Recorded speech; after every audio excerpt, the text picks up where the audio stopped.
Imagine a person standing in a flowing river, struggling to push the water in a different direction. They tire themselves out, believing that control will keep them safe. But the river doesn't need their effort. It already knows the way. This is how most of us live, gripping, planning, fearing, and forcing. Yet the universe whispers, if only you'd let go, I'd carry you exactly where you need to be. The truth is, life was never meant to be wrestled. It was meant to be trusted. The more you fight its current, the more you drift away from peace. But the moment you release your grip, you begin to flow in harmony with everything that was always meant for you. In this video, you will learn deep truths inspired by Buddhist wisdom, truths that teach you how surrender is not weakness, but the highest form of trust. When you stop controlling, life starts unfolding. When you release resistance, peace begins to rise within you. 1. The illusion of control creates suffering.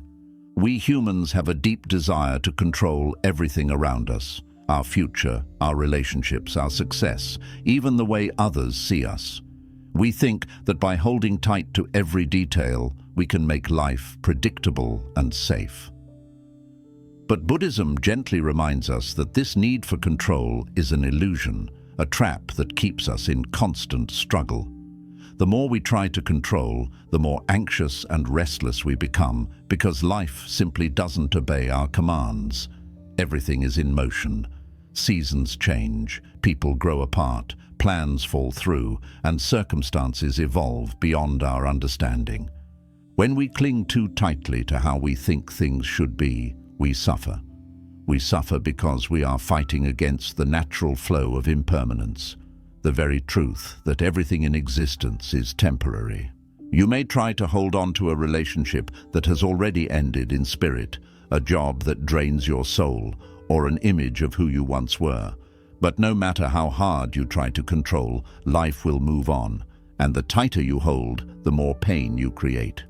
Buddha taught that attachment, the constant grasping for control, is the root cause of suffering. When you attach yourself to outcomes, you begin to expect that things will always go your way, that people will always treat you the same, that success will always look like you imagined. But reality doesn't follow your script. When those expectations break, you feel pain, frustration, and confusion. You start to believe life is unfair, when in truth, life is only unfolding as it must.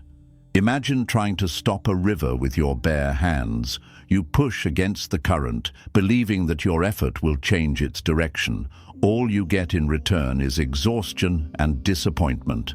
But the moment you stop forcing the river, when you step back, breathe, and let the water flow, something beautiful happens. You begin to float. You realize the river never needed your control. It only needed your trust. Letting go of control doesn't mean you stop caring or stop making effort. It means you act with awareness, but without attachment to results. You still plant seeds, but you don't demand when and how they bloom. You still love, but you don't cage others with your expectations. You still dream, but you don't despair when life takes a different turn. This is the middle path, walking between effort and surrender. When you understand that control is an illusion, a deep peace enters your life. You no longer chase after perfection or fear what's uncertain. You begin to live with flow instead of force. You discover that true safety doesn't come from controlling life, it comes from trusting it.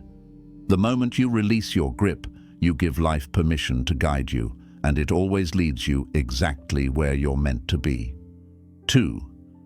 Resistance blocks the flow of the universe. Think of life as a river that is always moving, gentle, powerful, and wise. It knows exactly where it needs to go. But when we resist its flow, when we fight against what is happening, we create suffering within ourselves. Resistance is the mind's way of saying, I don't want things to be this way. It's that inner tension you feel when life doesn't go according to your plans, when something you wanted slips away, when someone disappoints you, or when the future looks uncertain.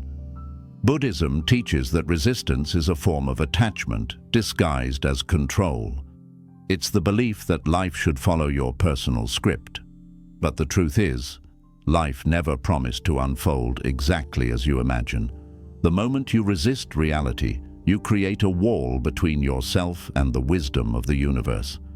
That wall blocks the natural flow of opportunities, peace, and understanding that are trying to reach you. You might not realize it, but every no you receive, every delay, every closed door is part of a larger pattern that life is weaving for your growth. When you resist, you stop seeing that pattern. You become trapped in frustration, repeating the same lessons again and again. Resistance shows up in subtle ways, through impatience, anger, denial, or the need to always be right. It's that tight feeling in your chest when something doesn't go your way. It's your mind saying, "This isn't fair," or "It shouldn't be like this." But what if, instead of saying those words, you took a breath and said, "Maybe this is happening for me, not to me"? That small shift transforms resistance into acceptance. You stop fighting life and you begin to dance with it. Imagine a leaf floating on water. When it tries to resist the current, it sinks. But when it allows itself to be carried, it moves gracefully with the river's rhythm.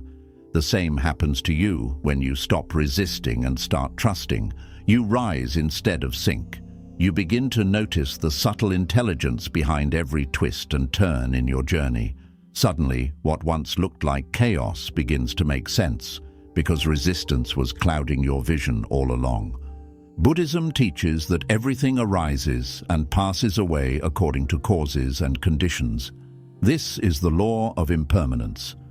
No moment lasts forever, no pain is permanent, and no challenge is without purpose.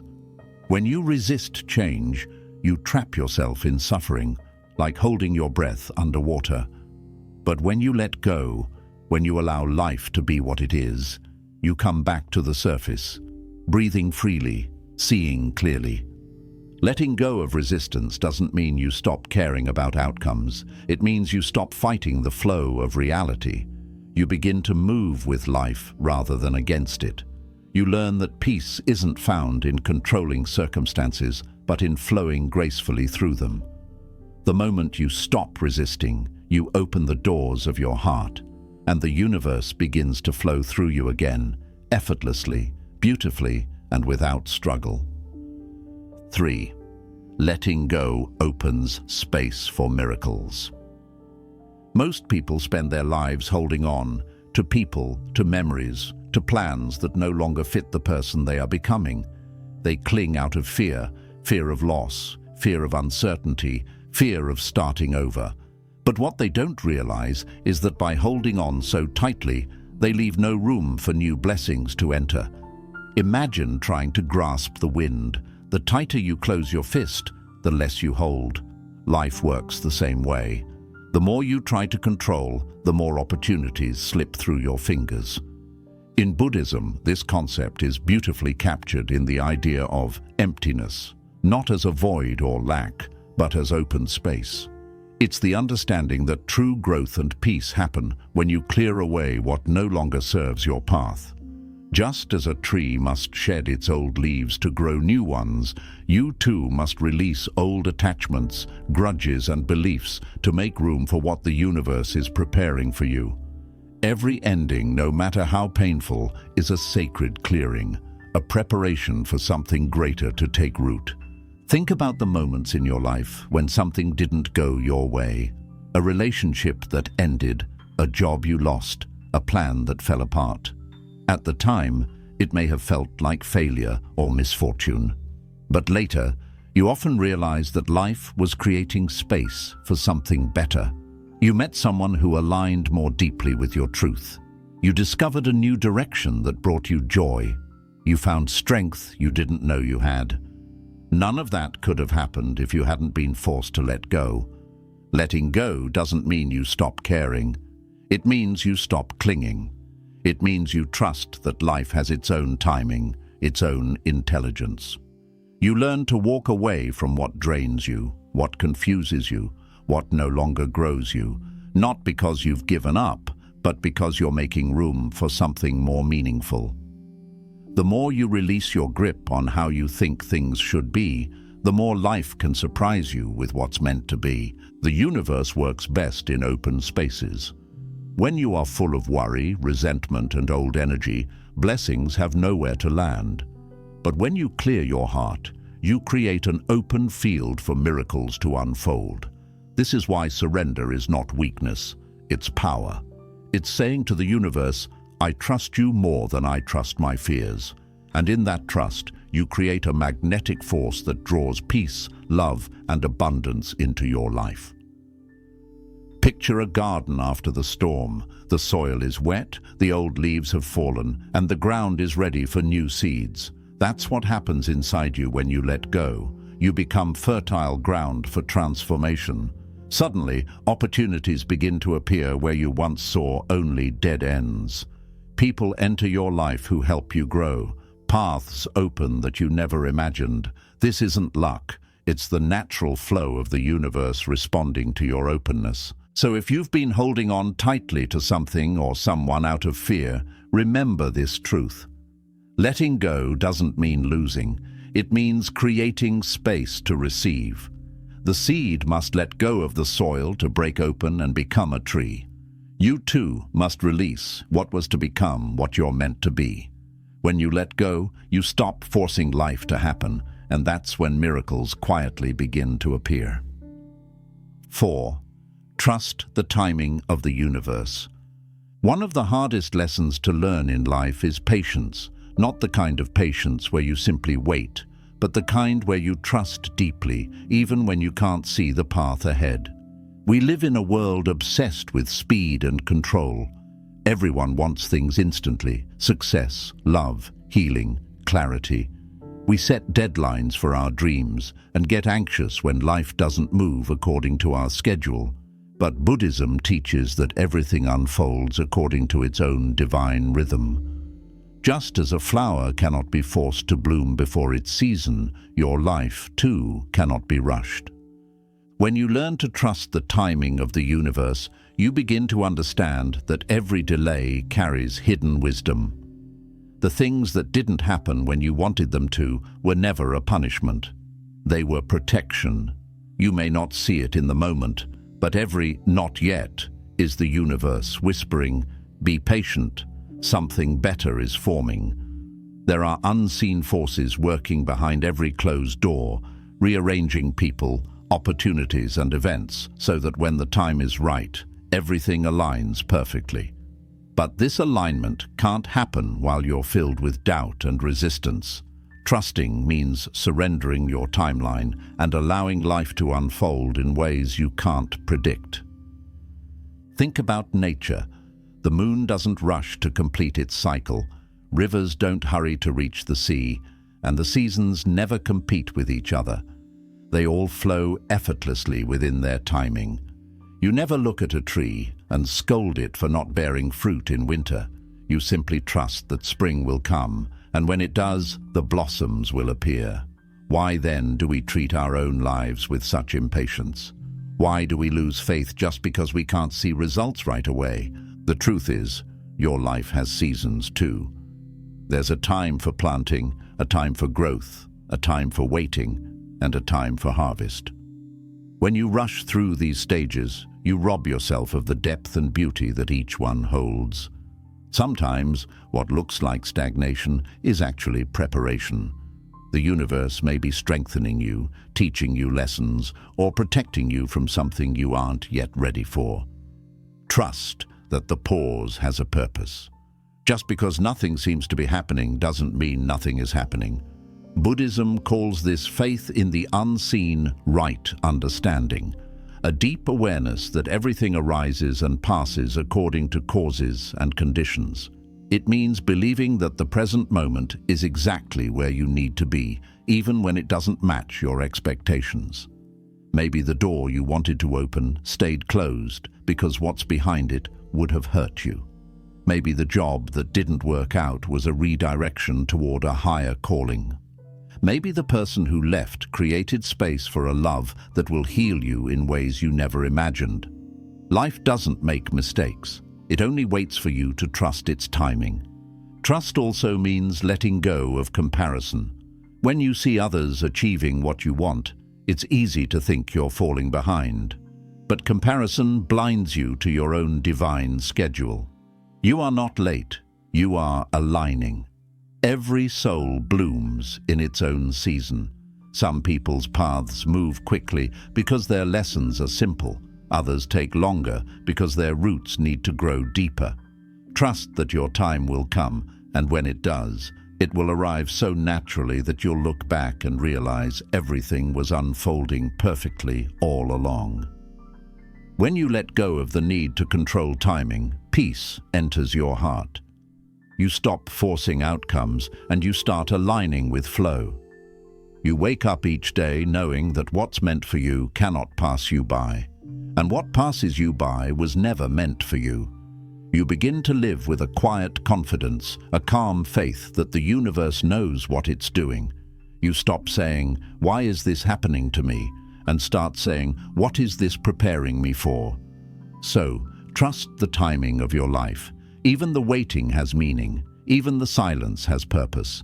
Every setback is a setup for something better. The caterpillar doesn't rush its transformation. It surrenders to stillness, and in that stillness, it becomes the butterfly. You too are becoming. You may not see it now, but the universe is always on time. Always. 5. Acceptance transforms pain into wisdom. Pain is an inevitable part of life, but suffering, the deep, ongoing emotional turmoil that follows pain, is optional. The Buddha explained this beautifully through the teaching of the 2 arrows. The first arrow is the pain itself, the unavoidable challenges, losses, and disappointments that come with being human. The second arrow is our reaction to that pain, the resistance, the anger, the stories we tell ourselves about how things should have been different. The first arrow hurts, but the second arrow is the one we shoot at ourselves, and it's the one that truly deepens our suffering. Acceptance is the art of removing that second arrow. Acceptance doesn't mean that you agree with or enjoy what's happening. It doesn't mean you stop trying to improve your life. It simply means that you stop fighting reality. When you say, "This shouldn't be happening," you create an internal war between what is and what you wish it to be. But when you say, "This is happening and I will meet it with awareness," you take your power back. The storm doesn't stop, but you stop being blown away by it. We are taught from a young age to resist discomfort, to escape it, to fix it, to run from it. But what if pain isn't an enemy? What if it's a teacher? Every heartbreak, every failure, every loss carries a lesson hidden beneath the surface. Yet we can only hear that lesson when we stop resisting. The moment you stop saying, "Why me?" and start asking, "What is this trying to teach me?" you shift from victimhood to wisdom. Pain begins to transform from something that breaks you into something that builds you. In Buddhism, this transformation happens through mindfulness, the ability to observe your experience without judgment. When you feel pain, observe it gently. Notice the sensations in your body, the thoughts that arise, the emotions that come and go. You'll see that pain is not permanent. It changes, moves, and eventually passes. The more you accept it, the more it loosens its grip on you. Like a knot untying itself, your heart begins to open. Acceptance also means allowing others to be who they are without forcing them to match your expectations. Much of our emotional pain comes from wanting people to behave differently, to love us more, to understand us, to never leave. But just as the ocean cannot be forced to stay still, people cannot be controlled. They too have their own lessons, their own paths. When you stop trying to change others, you free yourself from disappointment. You begin to love them and yourself from a place of understanding rather than need. Think of a lotus flower, one of Buddhism's most powerful symbols. it grows in muddy water, yet it rises clean and beautiful. The lotus doesn't resist the mud, it uses it. The mud becomes the foundation for its beauty. In the same way, your pain can become the soil from which your wisdom grows. Every challenge you've faced has shaped your compassion, your strength, and your awareness. Without struggle, you wouldn't have depth. Without pain, you wouldn't have empathy. Acceptance doesn't mean passivity, it means presence. It means facing life as it is, without denial or avoidance. It's choosing to sit with your discomfort, to feel it fully, and to let it pass through you like a wave. The wave might be strong, but it cannot drown you unless you resist it. The more you practice acceptance, the calmer you become. Instead of reacting impulsively to pain, you respond with understanding. Instead of running from the fire, you learn to walk through it, knowing it will purify you. There's a quiet power in saying, "This hurts, but I will not let it define me." That's where growth begins. Life is not about avoiding storms, it's about learning to dance in the rain. Every time you accept a painful moment with grace, you are not giving up. You are rising above. You are telling the universe, "I trust your plan, even when I don't understand it yet." Over time, you begin to notice that what once felt unbearable becomes your greatest teacher. You stop resenting your past because you realize it shaped the person you are now. You see that without pain, you wouldn't have developed the strength, patience, or wisdom you carry. You no longer curse your struggles, you thank them. They became the sculptors of your soul. So, when life hurts, when you lose, when you fail, when you fall apart, remember this truth. Resistance multiplies pain, but acceptance transforms it. It turns wounds into wisdom, losses into lessons, endings into beginnings.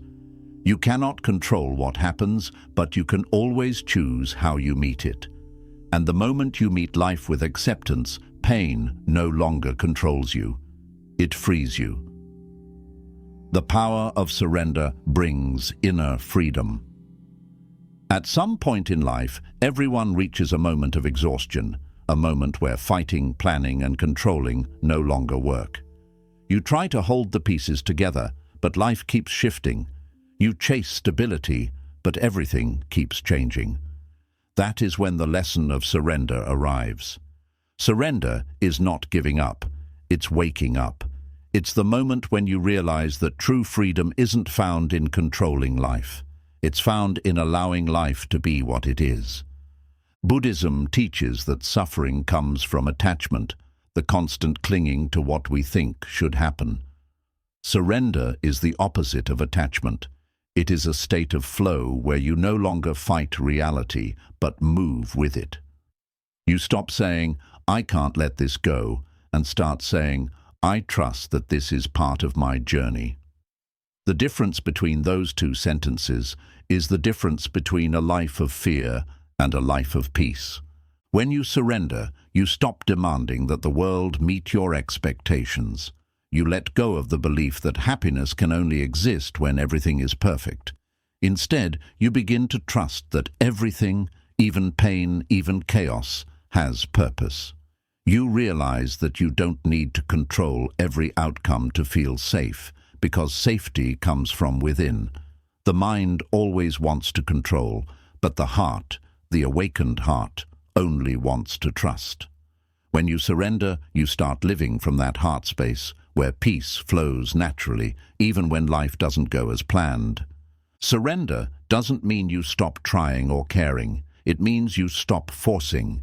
You still take action, but with calm rather than desperation. You still pursue your goals, but without fear of failure.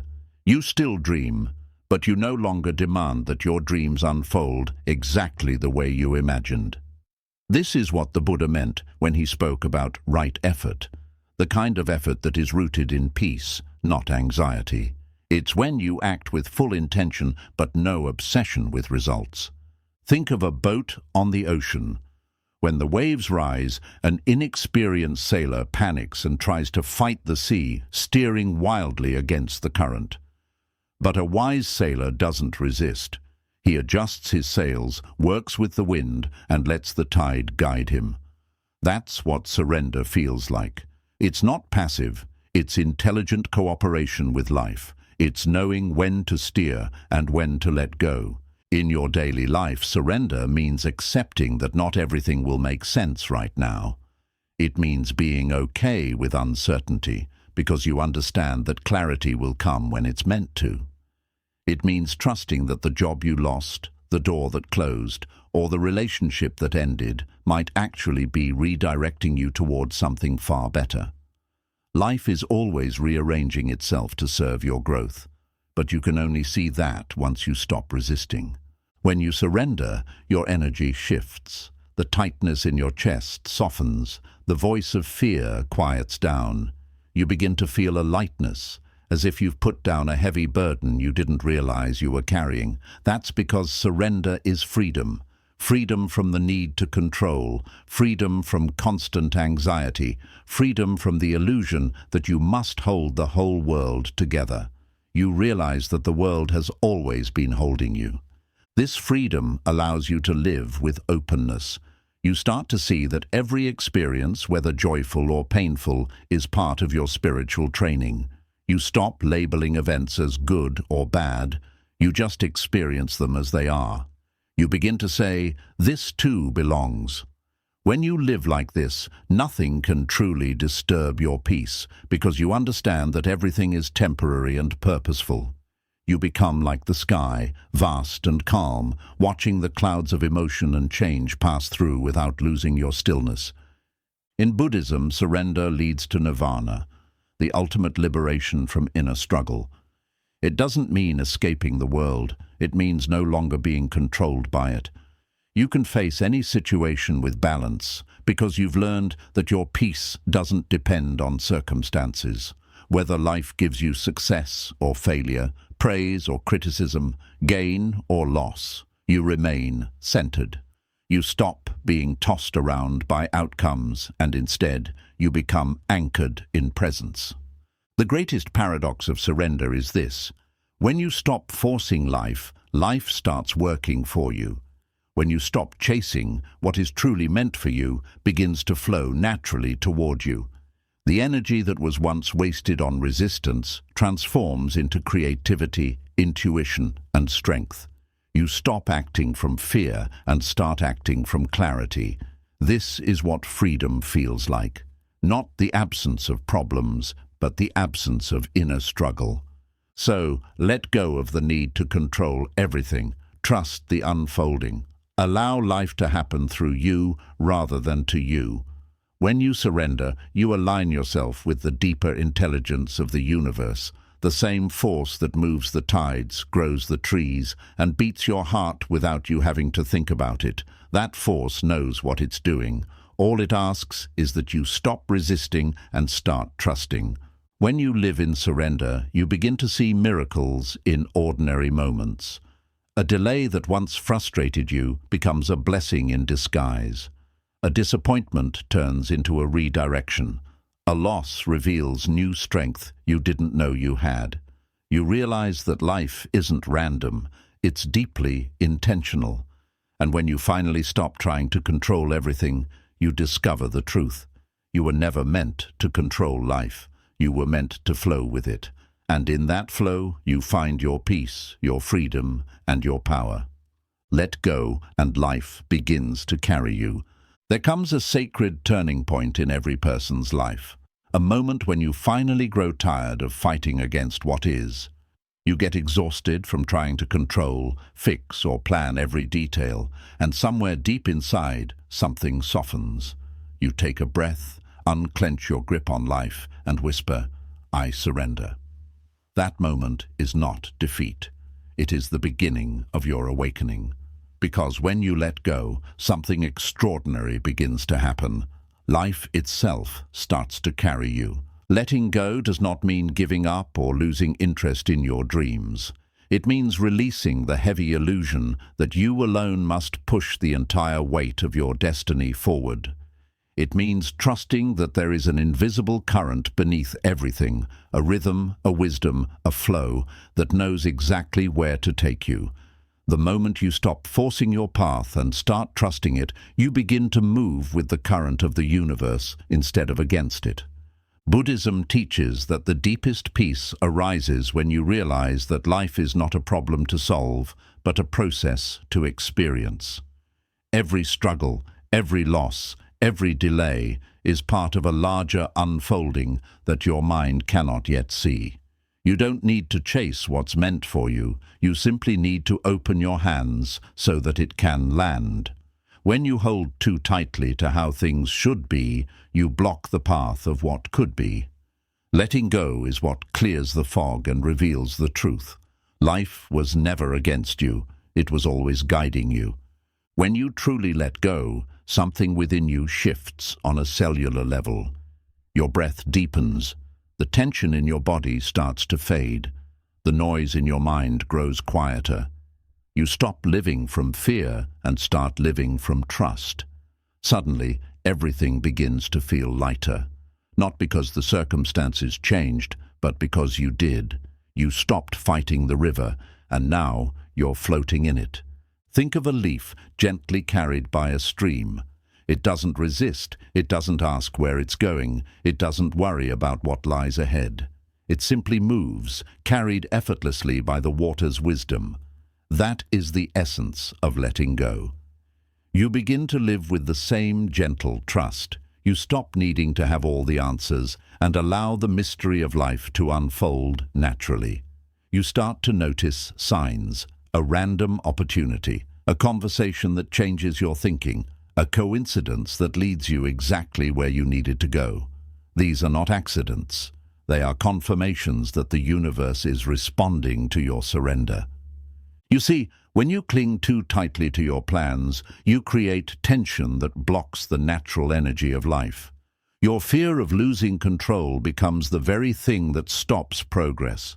But when you let go, when you open your heart and release expectations, that energy flows freely again. The right people begin to appear. The right situations align. You feel supported by something larger than yourself. Call it God, the universe, or simply the intelligence of existence. You begin to realize you were never walking alone. Letting go also means releasing your attachment to the past. Many people carry the weight of old stories, regrets, heartbreaks, failures, as if dragging a heavy bag through life. But those memories only hold power because you keep holding them. The past cannot harm you unless you choose to relive it. When you finally put down that burden, you make space for healing and renewal. Forgiveness is one of the purest forms of letting go. It's not about saying what happened was right, but about freeing yourself from the chains that keep you tied to pain. It also means letting go of the future, the endless need to predict, control, or guarantee what's coming next. Worrying about the future is like trying to hold the wind in your hands. No matter how much you plan, life will still surprise you, sometimes painfully, sometimes beautifully. The paradox is that once you stop trying to control the future, you start to influence it in the best way possible, through calm presence, clarity, and faith. The most powerful people are not those who control everything, but those who trust the flow and adapt with grace. When you live in a state of letting go, every moment becomes sacred. You stop rushing toward the next milestone and begin to fully experience where you are. You start noticing small miracles, the warmth of the sun on your face, the sound of rain, the way your breath connects you to life itself. You begin to live in harmony with the universe instead of struggling against it.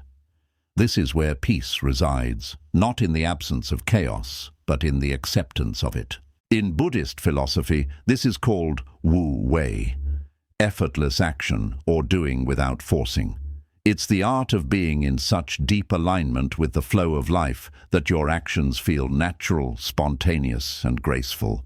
You move when it's time to move, rest when it's time to rest, and trust that the next step will reveal itself exactly when it should.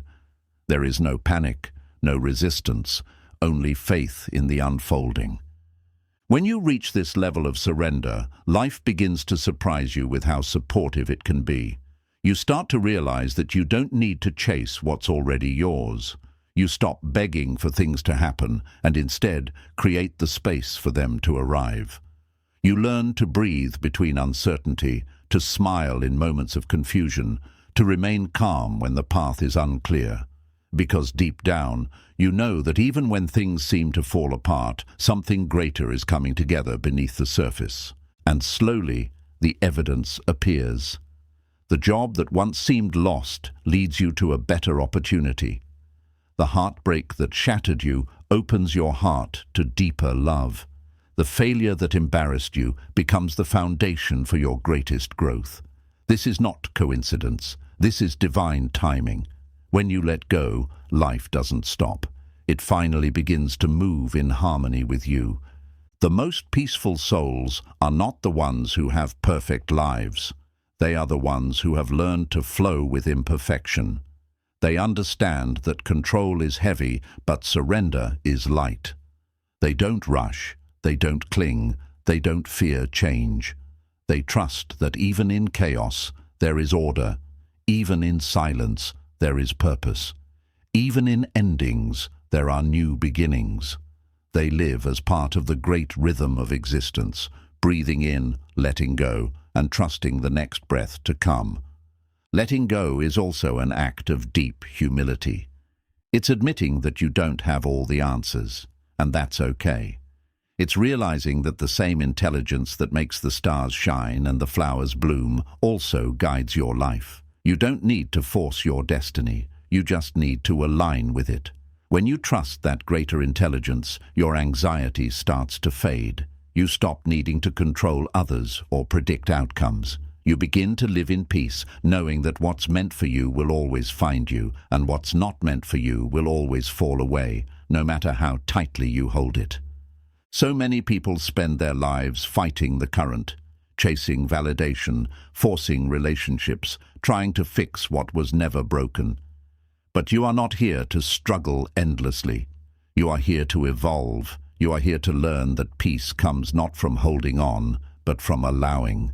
The moment you stop trying to shape life into your idea of perfection, you begin to see the perfection that was already there. When you let go, your perspective changes. You stop viewing challenges as punishment and begin to see them as invitations to grow. You start appreciating detours because you trust they are part of the journey. You find beauty in uncertainty, knowing that it is the space where possibility lives. You no longer say, "Why is this happening to me?" but rather, "What is this teaching me?" That shift turns every experience, even painful ones, into a doorway to wisdom. The more you trust, the more life trusts you back. The more you surrender, the more strength you discover. You realize that letting go isn't the end of control. It's the beginning of peace. Life becomes less about chasing what's next and more about fully living what's now. You begin to walk through the world with ease, with lightness, with unshakable faith in the timing of all things. When you let go, you don't fall. You rise. You rise above fear, above chaos, above the illusions of the mind. You begin to live not from reaction, but from presence.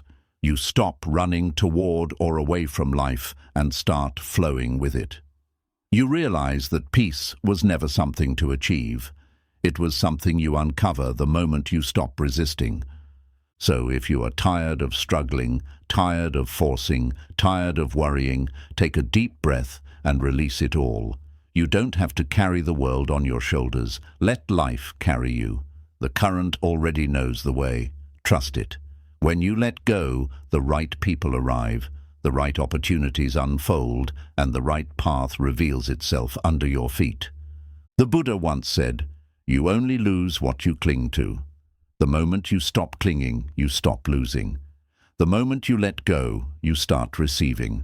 The more you flow, the more life flows through you, effortlessly, beautifully, and perfectly timed. You realize that you were never meant to control the river. You were meant to become part of it.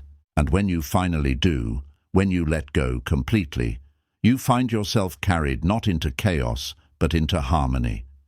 You are no longer chasing life. You are being lived by it. You are no longer searching for peace. You have become peace itself. This is the ultimate freedom, not escaping life, but surrendering so deeply that you and life move as one. When you let go, life doesn't just carry you forward. It elevates you, teaches you, and transforms you. That is the quiet miracle waiting beneath every act of surrender. The universe always catches you when you let go. There comes a time in every soul's journey when holding on becomes more painful than letting go. You've done everything you could. You've planned, worried, pushed, and fought to make life fit your expectations. Yet nothing feels right. That's the moment when life is whispering to you, asking you to trust something higher. It's saying, you don't have to do this all on your own. Because the truth is simple but deeply freeing. When you let go, the universe always catches you. Letting go doesn't mean abandoning your dreams or walking away from responsibility. It means releasing the heavy illusion that you control how and when everything unfolds. It means learning to trust the invisible, the unseen harmony that connects every event, every encounter, every detour in your life. Most people live in constant tension because they believe that if they stop worrying, things will fall apart. But the paradox of life is that the more you relax, the more things begin to flow effortlessly. Life is not something to be forced, it's something to be received. Buddhism teaches that our suffering doesn't come from what happens to us, but from how tightly we cling to it. The mind always wants guarantees. It wants to know, to predict, to control. But the universe doesn't work through control. It works through trust.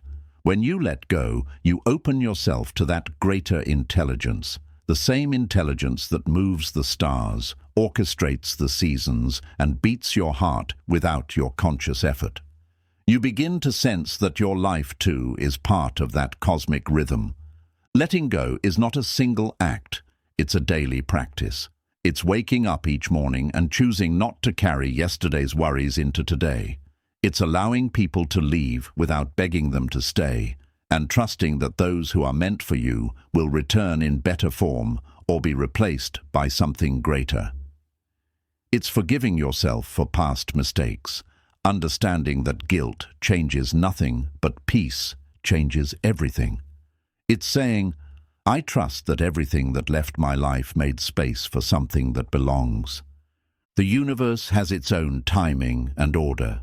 Every delay, every rejection, every sudden redirection is not random. It's alignment in disguise. You may think you're losing something, but you're only being guided toward what's truly yours. The more you let go of the need to force outcomes, the more synchronicity begins to appear. You think of someone and they call. You take a walk and meet the person who changes your life. You miss one opportunity only to discover a better one waiting around the corner. This is the rhythm of the universe, subtle, patient, and perfectly timed. But it can only be felt when you're not busy fighting reality. Imagine a bird perched on a branch. It doesn't fear the branch breaking because its trust isn't in the branch. It's in its own wings. That's how life wants you to live. When you trust your inner strength and the flow of the universe, you stop fearing uncertainty. Even when something collapses, you know you'll rise again. You know that every fall is temporary, every ending a hidden beginning. The more you let go of needing things to stay the same, the more life can move you to where you truly belong. In Buddhism, this deep state of trust is often called non-attachment. But that doesn't mean detachment or indifference. It means loving fully, working passionately, living deeply, without trying to own or control any of it. It's the freedom of loving someone without clinging, of pursuing your purpose without desperation, of accepting change without fear. You realize that you can give your best to life without demanding that it go your way. That's when inner freedom begins. When you let go, you start to notice how life supports you in mysterious ways. A stranger's kindness appears when you least expect it. A new path opens right after an old one closes. A painful loss turns out to be your greatest teacher. Life doesn't punish. It purifies. Every loss is a cleansing. Every detour is a redirection. Every ending removes what blocks your growth so that something more aligned can enter. You start to see that everything is happening not against you, but for you, to make you softer, wiser, more open, and more real. But letting go is not always peaceful at first. It often feels like chaos because the ego is terrified of losing control. It clings to certainty even when that certainty hurts. It says, "If I don't hold on, I'll fall apart." But that is the illusion. The ego believes it's the one steering the ship, when in truth, life has always been the captain. Letting go means trusting that even when you don't know the next step, the path is still unfolding beneath your feet. You may not see the bridge yet, but it will appear when you reach its edge. One of the most beautiful truths about letting go is that it transforms fear into faith. When you trust the flow of life, you stop asking, "What if everything goes wrong?" and start whispering, "What if everything goes right?" You realize that fear was never keeping you safe. It was only keeping you small. And every time you choose trust over fear, the universe responds.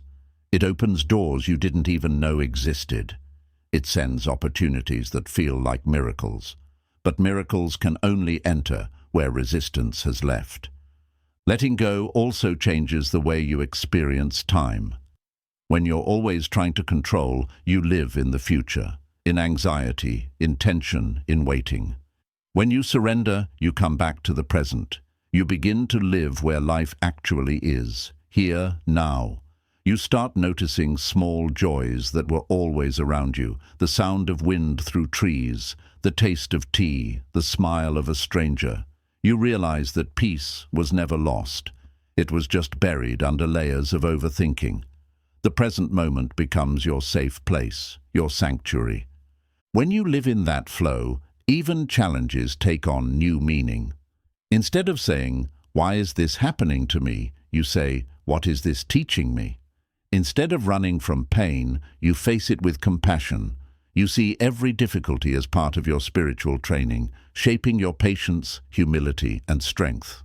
Life stops feeling like a random struggle and starts feeling like a sacred classroom. And the teacher is the universe itself, guiding you through lessons of surrender until you learn to trust the flow completely. Eventually, you come to see that the universe has never failed you. Every time you thought you were falling, it was catching you in ways you couldn't yet see. That heartbreak that once shattered you. It broke you open so love could enter your life in a truer form. That job you lost. It forced you to discover your deeper calling. That time when everything seemed to fall apart. It was simply life rearranging itself to bring you back to your path. The universe doesn't work on your schedule, but it never forgets your needs. The more you let go, the lighter you feel. You begin to live with quiet confidence, not because you know what's coming next, but because you know you'll be okay, no matter what comes. You stop depending on external conditions for happiness, because your peace now comes from trust, not control. You understand that storms don't destroy the sky. They only clear the air. Your mind stops fighting, your heart starts opening, and you move through life with an effortless grace that others can feel. This is the ultimate freedom, not the absence of challenges, but the presence of unshakable trust. You realize that life isn't something happening to you, it's something happening through you. You are not separate from the universe, you are part of its flow. The same current that moves the stars moves through your veins. You were never disconnected, only distracted. Letting go brings you home to that truth. And when you live this way, fully surrendered, fully trusting, you notice that life becomes kinder, not because it suddenly changes, but because your relationship with it does. You stop fearing loss because you know that what is truly meant for you will never be lost. You stop chasing because you know that what belongs to you will always return. You stop seeking constant proof because you can feel the truth. that the universe is always conspiring in your favor, always guiding you toward your highest good, even when the journey looks uncertain. So, if you find yourself at a crossroads, if life is asking you to release what no longer fits, to walk into the unknown, to trust without seeing, remember this: the moment you let go, you will not fall. You will rise into the arms of something greater. The universe has always been your safety net. It has been waiting for you to loosen your grip so it can finally show you what it's been preparing. Letting go is not a loss. It's a return to peace, to faith, to flow. The more you trust, the more life reveals its perfection. You'll begin to see that even the hardest chapters were necessary. They taught you how to surrender, how to breathe, how to believe again.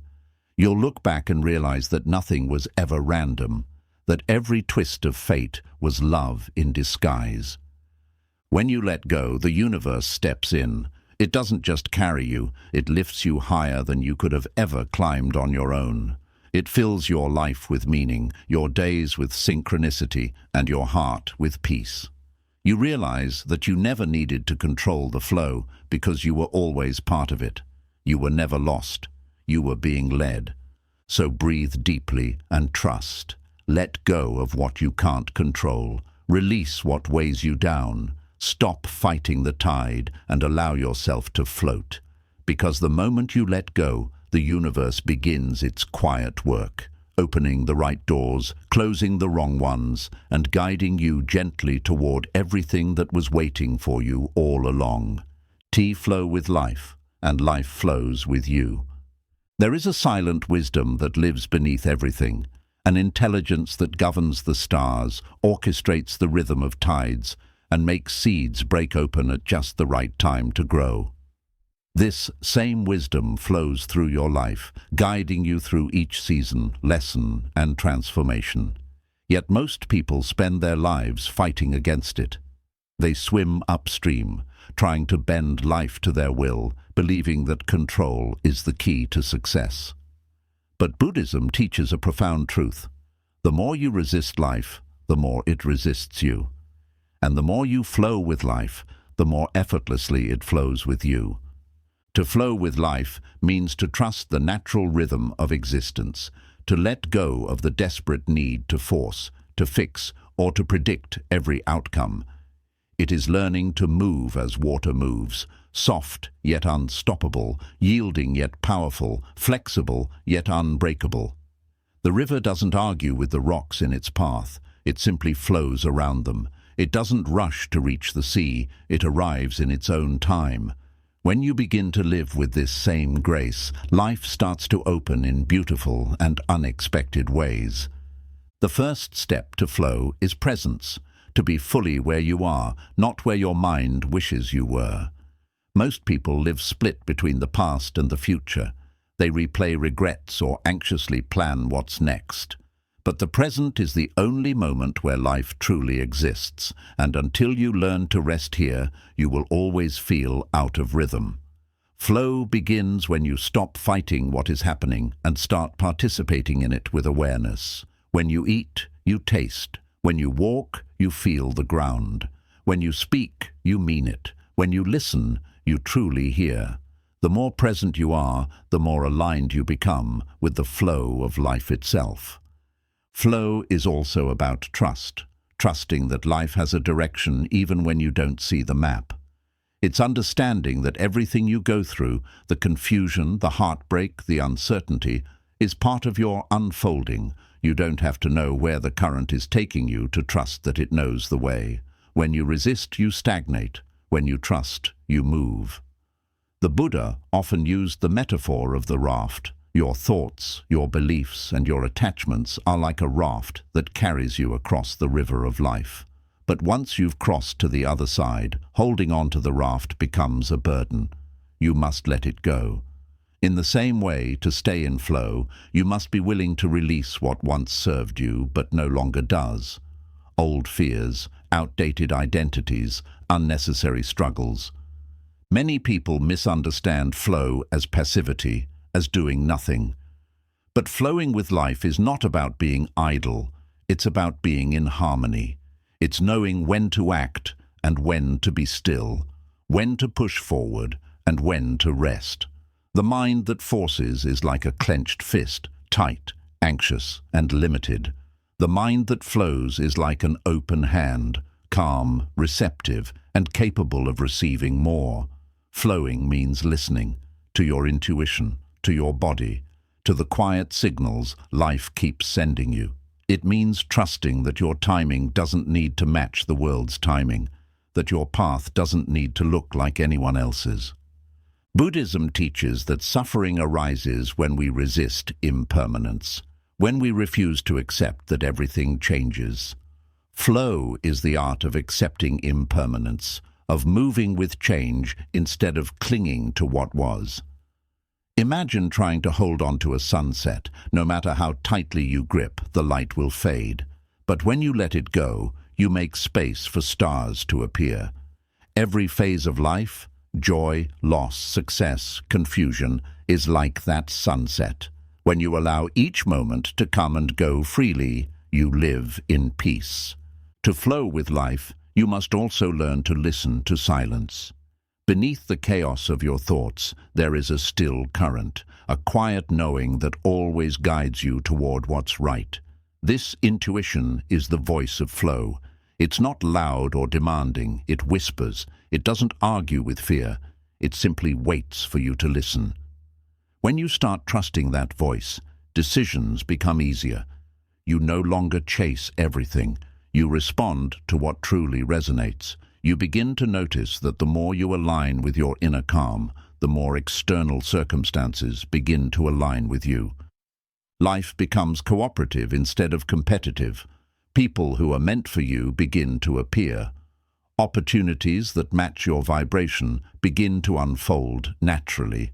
This isn't magic, it's the simple law of harmony.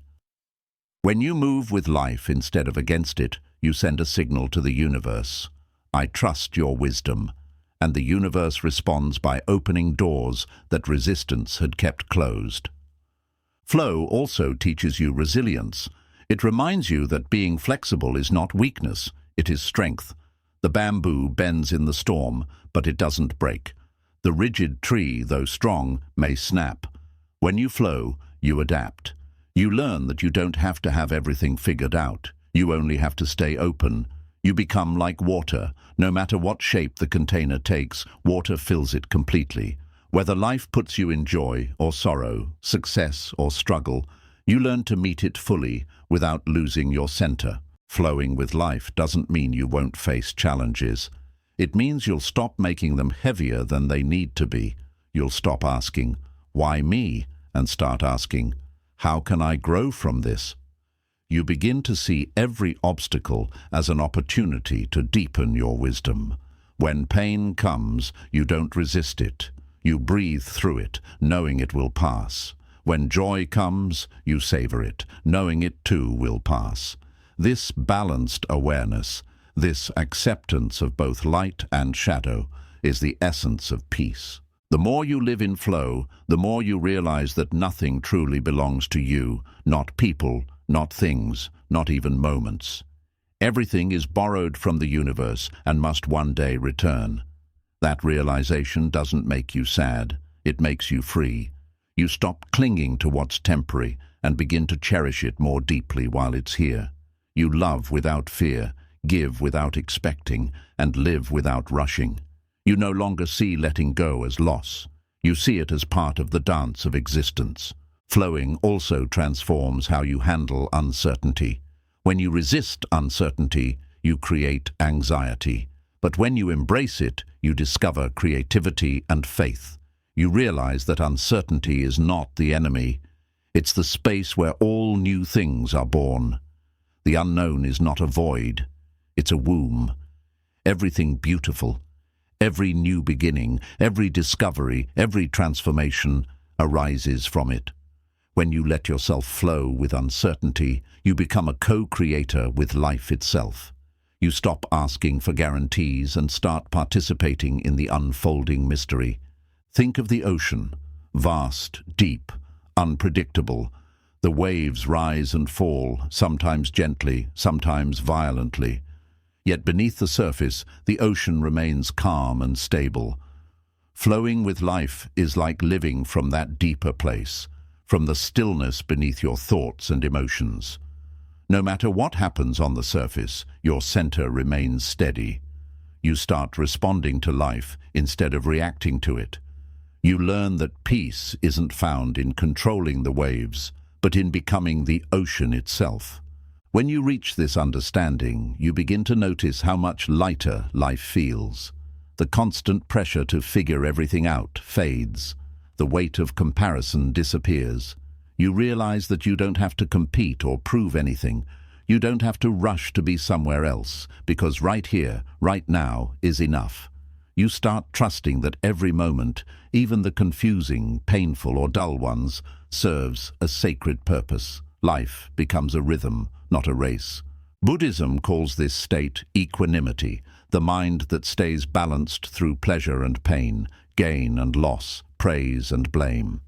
This balance is the fruit of flow.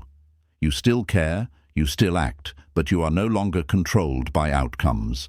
Whether life gives you joy or sorrow, you accept both with the same peaceful heart. You stop swinging between extremes because you have found the middle path, the calm center where truth and serenity live. As you practice flowing with life, you'll notice that even your relationships begin to transform. You stop trying to control others or mold them to your expectations. You allow people to be who they are. You listen more and argue less. You give love freely without calculating what you'll get in return. You no longer depend on others for validation because your peace comes from within. This is one of the highest forms of freedom: to love without attachment, to care without control, to give without fear. Flow also means forgiving, not because others deserve it, but because you deserve peace. When you hold on to resentment, you block the flow of love within you. Forgiveness unblocks it. It allows energy to move again, healing your heart and freeing your spirit. The more you forgive yourself, others, even life, the more your inner river clears and flows unobstructed. As you deepen into flow, you begin to feel connected to everything: the trees, the sky, the people you meet, even the challenges you face. You realize there's no separation between you and life. You are life. You're not a drop in the ocean. You're the ocean expressing itself as a drop. This awareness changes everything. Gratitude becomes your natural state. You stop chasing happiness and start radiating it. You live not from fear, but from love. And then something beautiful happens. Life starts cooperating with you. The right opportunities come effortlessly. The right people arrive at the perfect time. Even when difficulties appear, you can feel an unseen hand guiding you through them. You no longer panic when plans change, because you trust that the current is carrying you exactly where you need to go. You realize that what's meant for you doesn't need to be forced. It flows. Flowing with life doesn't mean you'll never stumble. It means that even when you fall gracefully. You no longer see mistakes as failures, but as part of the process. You understand that even the detours are divine. You begin to live in a state of ease, not laziness, but effortlessness. You do what needs to be done with full awareness, and then you let go. You don't overthink, you simply flow from one moment to the next, trusting the wisdom of each step. The final gift of flow is freedom. Not freedom from life, but freedom in life. Freedom from fear, from resistance, from the endless struggle to control. You live as the river lives, moving, changing, reflecting, nourishing, and surrendering to the vast ocean of existence. When you flow, you become timeless. You stop aging in your soul because you no longer fight against the rhythm of time. You move in harmony with it. Flowing with life is not something you master once. It's something you practice every day. Some days you'll feel perfectly in tune. Other days you'll fall back into resistance. That's okay. The river doesn't judge the stones that block its path. It simply finds a way around them. Each moment is another chance to return to flow, to release the tension, to trust again. So, breathe deeply. Let go of your need to control how things should be. Allow life to surprise you. Let each day unfold without expectation, but with full presence. You'll find that the less you chase, the more you attract. The less you struggle, the more you grow. The less you resist, the more peace finds you. In the end, flowing with life is not about changing the world. It's about changing your relationship with it. When you stop fighting life, life stops fighting you. You become one with its rhythm, one with its silence, one with its grace. And in that harmony, you realize the deepest truth of all. You were never separate from the flow. You were the flow all along. When you flow with life, life flows with you. The current that once scared you becomes your greatest ally. The storms that once broke you become your teachers. The uncertainty that once made you anxious becomes your playground. You finally see that the universe was never trying to test you. It was trying to teach you how to dance. And when you learn that dance, when you move in rhythm with existence, life no longer feels like something to survive. It becomes something beautiful to experience. Flow and let life carry you. Flow and watch how the impossible becomes effortless. Flow, and you will finally understand what it means to live, not as someone trying to control the river, but as the river itself, endlessly moving, endlessly becoming, endlessly free. The art of living without force, becoming one with the flow of existence. There comes a stage in life where you begin to understand that not everything needs to be pushed, not everything needs to be forced, and not everything needs to be controlled. You begin to realize that peace is not found in constant striving, but in gentle allowing. This realization marks the beginning of true wisdom, the art of living without force. Buddhism calls this state wu-wei, effortless action, the harmonious dance between doing and being, effort and ease. It is the way of the river, the way of nature, the way of existence itself. When you master this art, you no longer live in conflict with life. You live as part of it. In modern life, we're taught the opposite. We are taught that control equals strength, that to succeed we must push harder, plan more, outthink life itself. We are conditioned to believe that if we don't force outcomes, we'll be left behind. But this mindset creates an invisible war inside the human spirit. It breeds anxiety, exhaustion, and endless dissatisfaction. We become like someone constantly swimming upstream, gasping for air, fighting the very current that is trying to carry us forward. Buddhism teaches that this struggle, this need to force, is the root of suffering. Because when you try to force life, you separate yourself from it. You lose touch with the flow that already knows where you belong. To live without force doesn't mean to stop caring or to stop acting. It means to act with awareness and inner alignment rather than resistance and tension. It means that your actions arise from clarity, not fear, from peace, not panic. It means you no longer move because of pressure, but because of purpose. This way of being is not lazy or passive. It is deeply powerful, because when your actions come from alignment with life, you achieve far more with far less struggle. You stop wasting energy on trying to control what cannot be controlled and start using that energy to respond wisely to what is. The great Zen masters used to say, "When you stop chasing the butterfly, it will land on your shoulder." This is not just poetic, it's a spiritual truth. When you release the constant grasping, things begin to unfold naturally. The love you seek, the peace you crave, the opportunities you dream of, they begin to come to you, not because you forced them, but because you created space for them to enter. You became still enough to receive. That is the essence of the art of living without force, creating space through surrender. In Buddhism, everything is seen as part of the great interdependent web of life. Every event, every emotion, every experience arises because of causes and conditions. When you learn to observe these causes with awareness, you stop taking life so personally. You realize that everything that happens to you is not against you, but for you. It's part of the unfolding of universal balance. This understanding transforms frustration into curiosity, pain into learning, loss into renewal. You begin to see that every situation, whether pleasant or painful, is simply another ripple in the great ocean of existence. And your only task is to stay open, to move with it, not against it. The art of living without force begins with acceptance, not resignation, but intelligent acceptance. Acceptance is the doorway to peace because it stops the mind's resistance.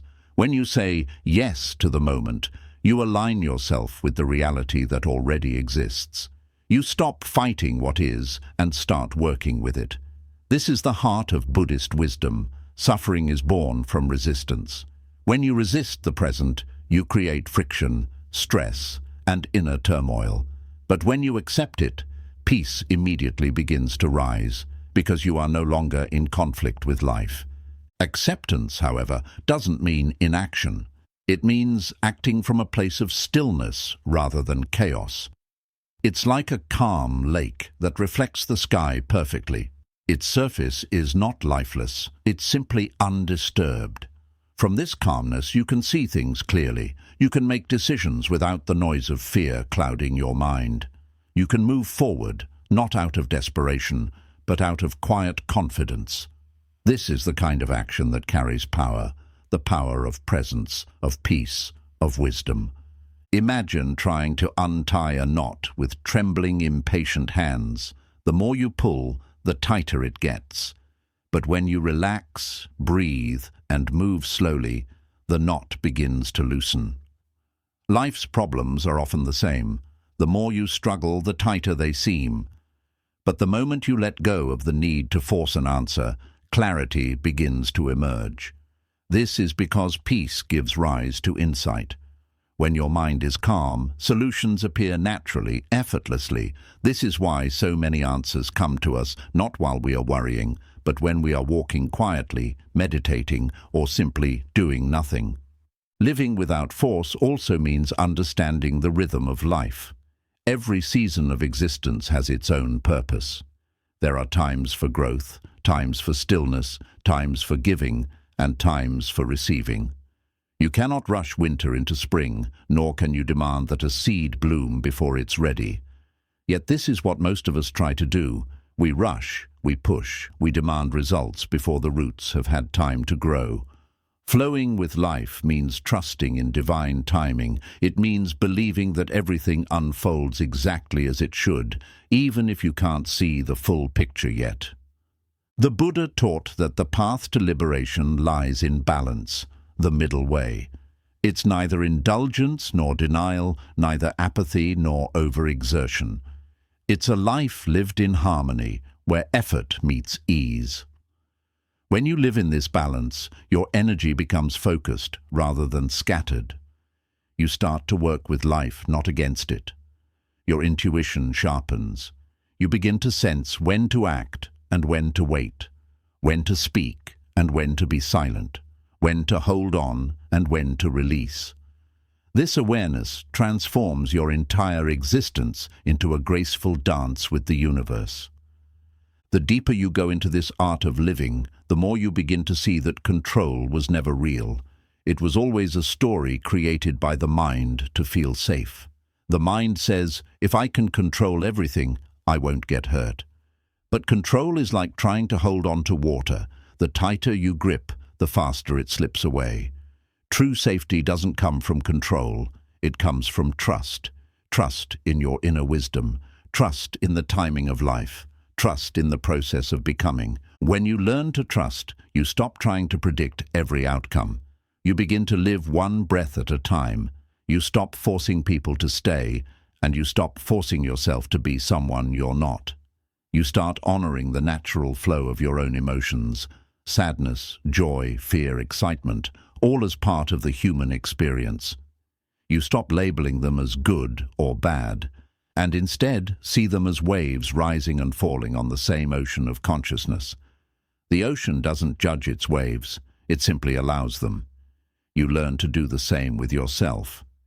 As this trust deepens, you begin to live more effortlessly. Life starts to feel lighter because you're no longer carrying the heavy burden of control. You begin to notice synchronicities, small miracles that guide you along your path. You think of a person and they appear. You miss a bus and something wonderful happens because of it. You face rejection only to find that it redirected you to something far better. When you stop forcing outcomes, life reveals its quiet intelligence. You begin to realize that everything is connected and that you are being carried even when you don't see it. Living without force also changes how you relate to others. You stop trying to change them or fix them. You love people for who they are, not for who you want them to be. You understand that every soul is on its own journey, learning at its own pace. This understanding brings compassion, not pity, but deep empathy. You begin to see the struggles of others as reflections of your own past lessons. You forgive more easily. You argue less. You listen more. Love becomes freer, softer, and truer. In this state, success and failure lose their grip on your peace. You begin to see them as two sides of the same coin, both teachers, both temporary. When success comes, you receive it with gratitude but without pride. When failure comes, you face it with humility but without despair. You realize that both are part of growth and neither defines your worth. Your happiness no longer depends on outcomes but on your inner state. This is real freedom. Freedom not from life's challenges, but from being enslaved by them. When you stop forcing life, your creativity also begins to bloom. Inspiration flows naturally when the mind is uncluttered by stress. Ideas come, not through pressure, but through play. Work becomes an expression of joy rather than a source of strain. Relationships become spaces of peace rather than arenas of control. Even simple acts, cooking, walking, sitting in silence, become sacred. You discover that life is not about achievement, but about alignment. When you live in alignment, everything begins to flow effortlessly. This doesn't mean life becomes perfect. Storms will still come. But now you understand their purpose. You no longer panic when the sky darkens because you know the rain nourishes the ground. You see difficulty as part of the rhythm, not a punishment, but a purification. You trust that every challenge carries wisdom, every ending hides a new beginning. You no longer rush to escape discomfort because you understand that it's part of the process of awakening. Living without force doesn't happen overnight. It's a lifelong practice. There will be days when you find yourself slipping back into control, trying to manage everything again. But even in those moments, awareness grows. You catch yourself, you breathe, and you remember, I don't have to force anything. Each time you return to trust, you strengthen your connection to life's flow. Over time, this becomes your natural way of being, peaceful, patient, unshakable. And as you live this way, something profound happens. Life begins to mirror your inner stillness. Situations that once caused you stress now unfold with ease. People respond to your calm presence. You attract harmony because you have become harmony. You stop being a wave tossed by the storm and become the ocean itself, deep, vast, and at peace, no matter how the surface moves. This is the ultimate art, not to conquer life, but to cooperate with it, not to dominate, but to dance. When you stop forcing, you discover that life has always been guiding you. Every delay was preparation, every detour was direction, every loss was making space for something greater. You see now that life never worked against you, it worked through you, shaping you into who you were meant to become. In the quiet truth of that realization, you finally rest. You stop striving to reach some imagined future and begin to live fully, beautifully in the now. You taste your food, you feel the sun, you breathe deeply, you smile more often, because you are no longer at war with life. You are no longer chasing peace, You are peace. So breathe, relax your grip. Stop trying to control the river. You are not meant to push the current. You are meant to float with it, trust it, become one with it. The river knows the way, even when you don't. The more you let go, the more it carries you toward everything meant for you. This is the art of living without force, the art of harmony, patience, and faith. The art of being human without resistance. The art of existing as part of something infinitely wiser than your mind could ever comprehend. The day you master this art is the day you stop surviving life and begin truly living it. And in that surrender, you finally discover what all the great sages, monks, and mystics knew. That peace was never something to find, achieve, or earn. It was always here, waiting for you to stop forcing, stop fearing, and simply flow. The wisdom of the unseen path, trusting life even when you don't understand it. There are times in life when the road ahead disappears. You look forward and see nothing but fog, uncertainty, confusion, silence.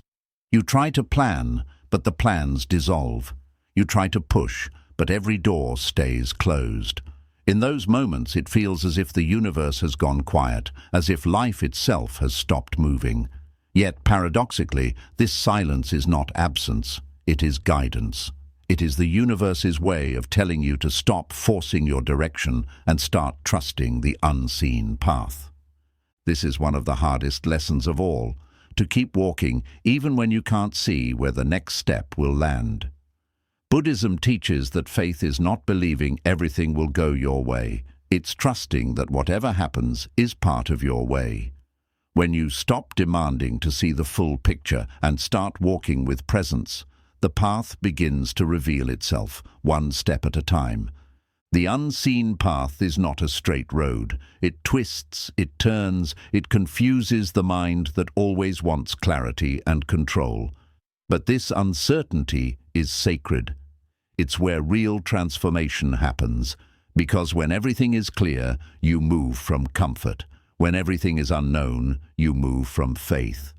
The unseen path is not meant to scare you. It's meant to shape you. It teaches you to see without sight, to hear without sound, to feel with your soul instead of your senses. When you first enter this space of uncertainty, the ego panics.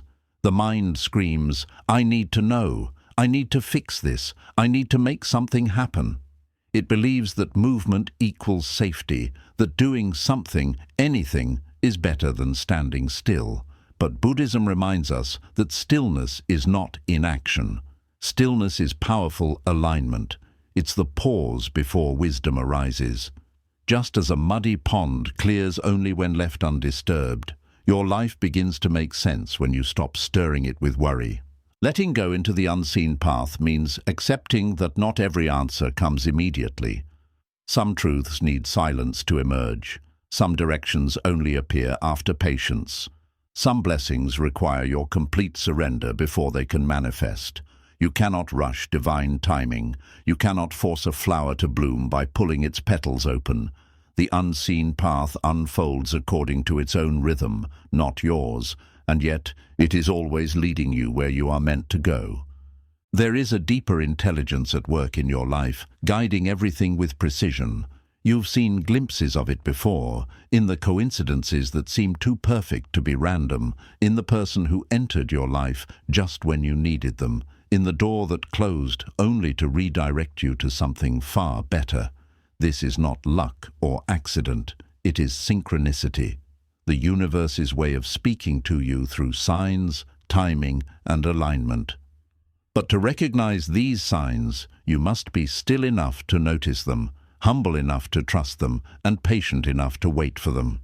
Every time you try to control what's unfolding, you interfere with the natural order of things. You add tension to what was meant to flow. But when you release the need to force and begin to trust, even when it makes no logical sense, something magical happens. You start to feel guided. You start to notice how things begin to arrange themselves without your constant effort. The people, Opportunities and lessons you need begin to appear effortlessly. That is when you realize the truth. Life has always been moving in your favor. It was only your fear that blinded you to it. The unseen path asks for one thing: surrender. Not the kind of surrender that comes from giving up, but the kind that comes from waking up. It's saying to the universe, I may not understand this now, but I trust that one day I will.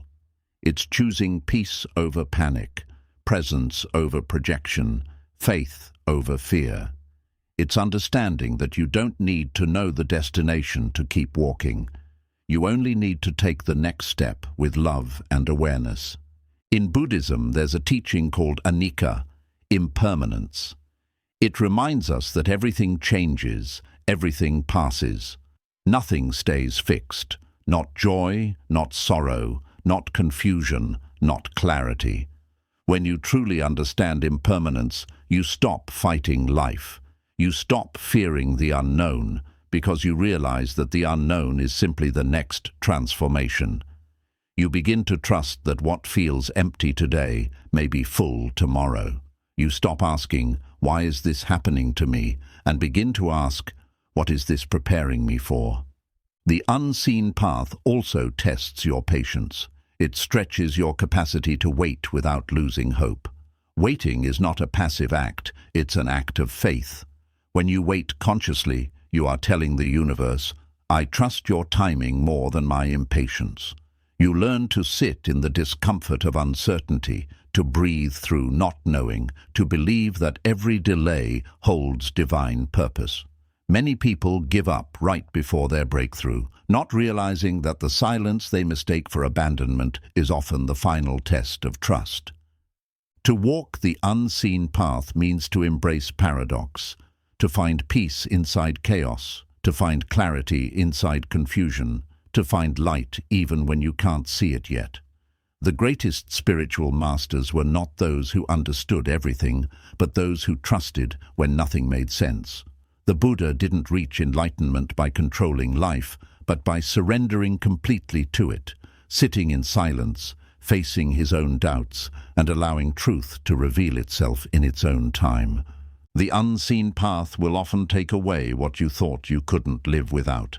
It will strip you of the identities, relationships, and routines that once gave you comfort. This is not cruelty, it is cleansing. Life removes what no longer aligns with your growth so that you can step into who you are meant to be. It's only when your hands are empty that the universe can fill them again. When you let go of what you think you need, you make room for what you truly need. There is an old Zen saying, let go or be dragged. It's simple, but it carries profound truth. The more you cling to the familiar, the more painful the transition becomes, but the moment you release, the struggle ends. You begin to flow with the current instead of being crushed by it. Trusting the unseen path is like floating. You don't need to see the shore to know the river will carry you there. You just have to stop thrashing and start trusting. This trust does not come overnight. It is built through experience, through falling and rising, through loss and renewal.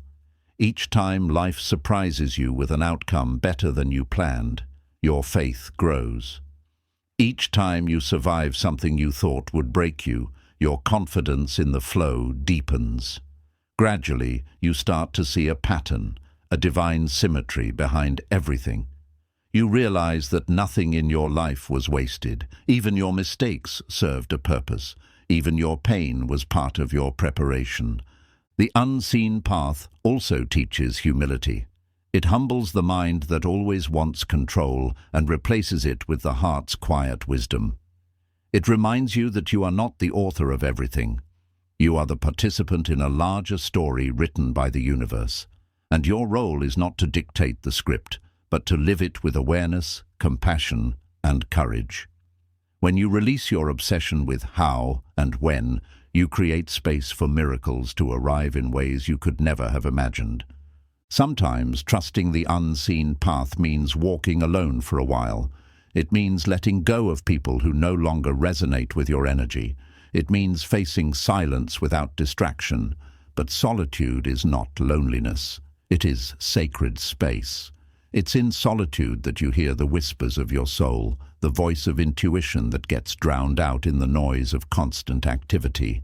You begin to realize that the answers you've been searching for were never out there. They've always been within you. Silence simply gives them room to speak. This path also deepens your compassion for others. Once you've faced uncertainty, you become softer toward those who are still afraid. You no longer judge anyone for where they are in life, because you understand that everyone is walking their own unseen path, their own lessons, their own timing, their own transformation. You begin to support rather than criticize, to encourage rather than control. Trusting the unseen path connects you to the truth that we are all travelers on the same river, each moving toward awakening in our own way.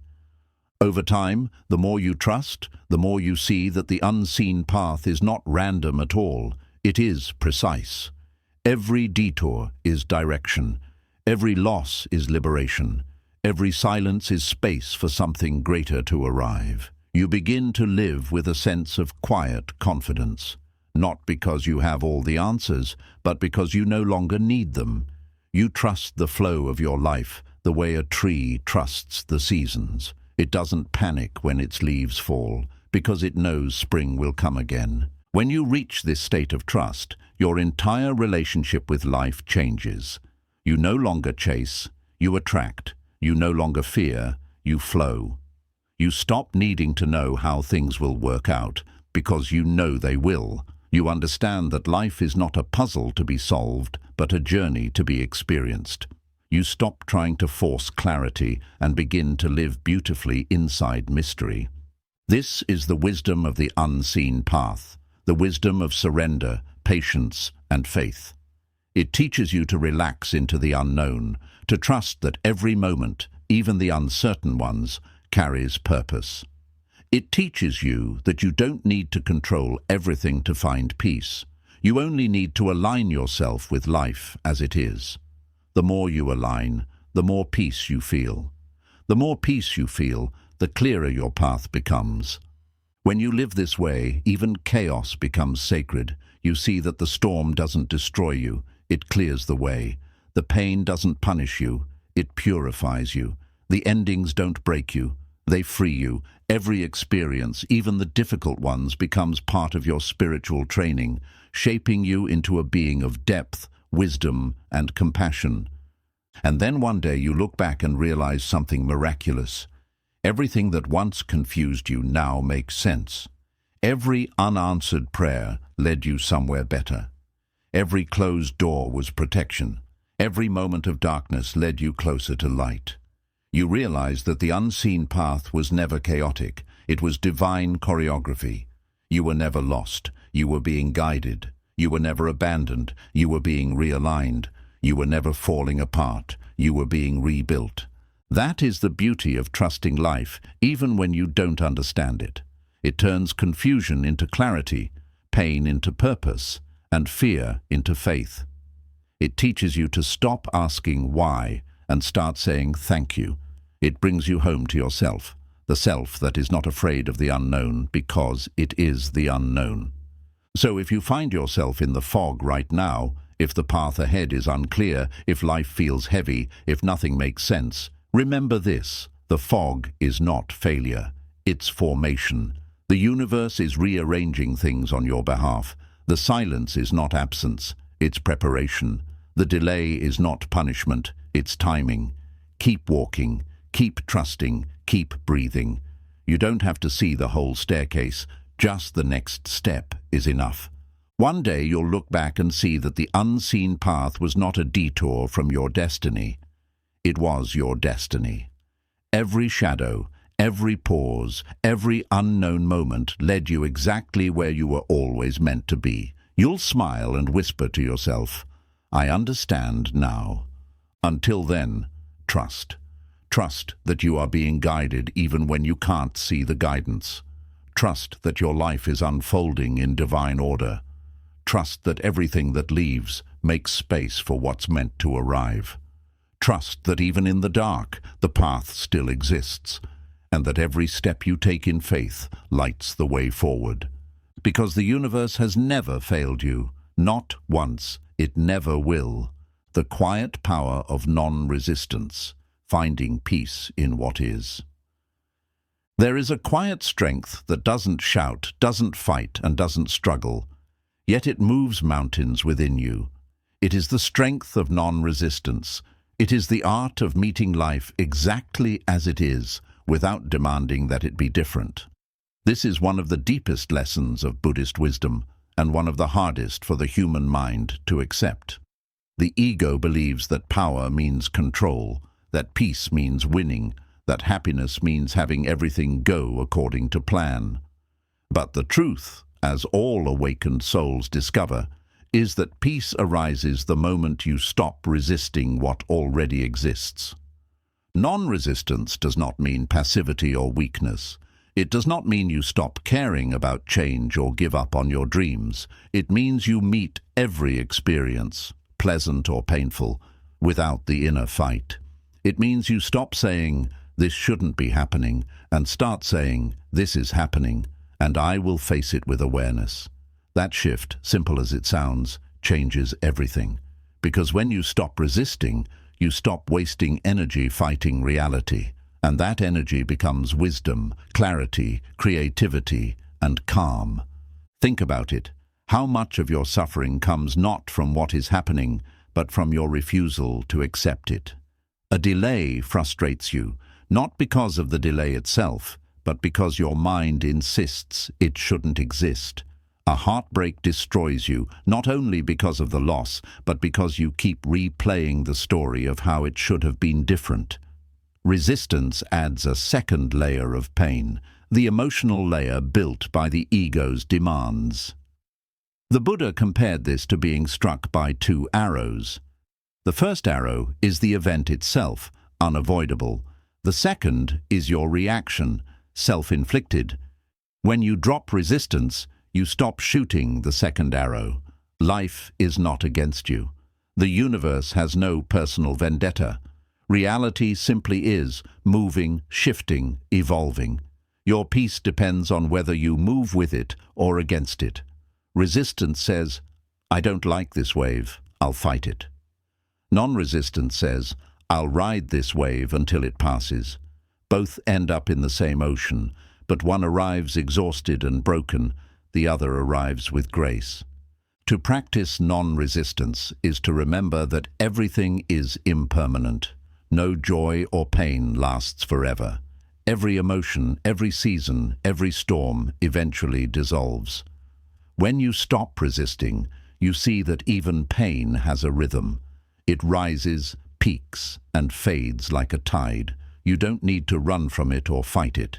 You just need to allow it to complete its natural cycle.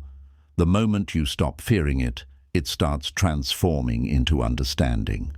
Non-resistance also means letting go of your war with the present moment. Most people live in conflict with now, always wanting something else. If it's cold, they want warmth. If it's hot, they want coolness. If they're single, they want love. When they have love, they want freedom. The mind is rarely satisfied because it always believes peace exists somewhere else. But peace doesn't come from changing your circumstances. It comes from making peace with them. The moment you stop fighting the present, you step into a timeless calm. This is not easy at first. The ego thrives on resistance because it gives it identity. I am someone fighting against life. Without conflict, the ego fears disappearing. That's why silence, surrender, and stillness often feel uncomfortable. They threaten the illusion of control. But when you push through that discomfort and simply allow yourself to be, something miraculous happens. You start feeling a vastness inside you, a quiet spaciousness that cannot be shaken by external change. That spaciousness is your true self, your Buddha nature. Imagine sitting beside a river. The water rushes past, carrying leaves, sticks, debris. If you resist, you'll jump in and try to stop the current, ending up exhausted. But if you observe calmly, you see that everything flows by on its own. You don't have to fix it, you only have to witness it. That river is your mind. Every thought, fear, and emotion is just water passing through. You suffer only when you try to dam the flow. The practice of non-resistance is sitting by that river, breathing, watching, and remembering that the flow is not your enemy. It is your teacher. When you live in resistance, you are always reacting, pushing, pulling, grasping, rejecting. But when you live in non-resistance, you start responding, calmly, wisely, compassionately. A reactive mind lives in chaos. A responsive mind lives in balance.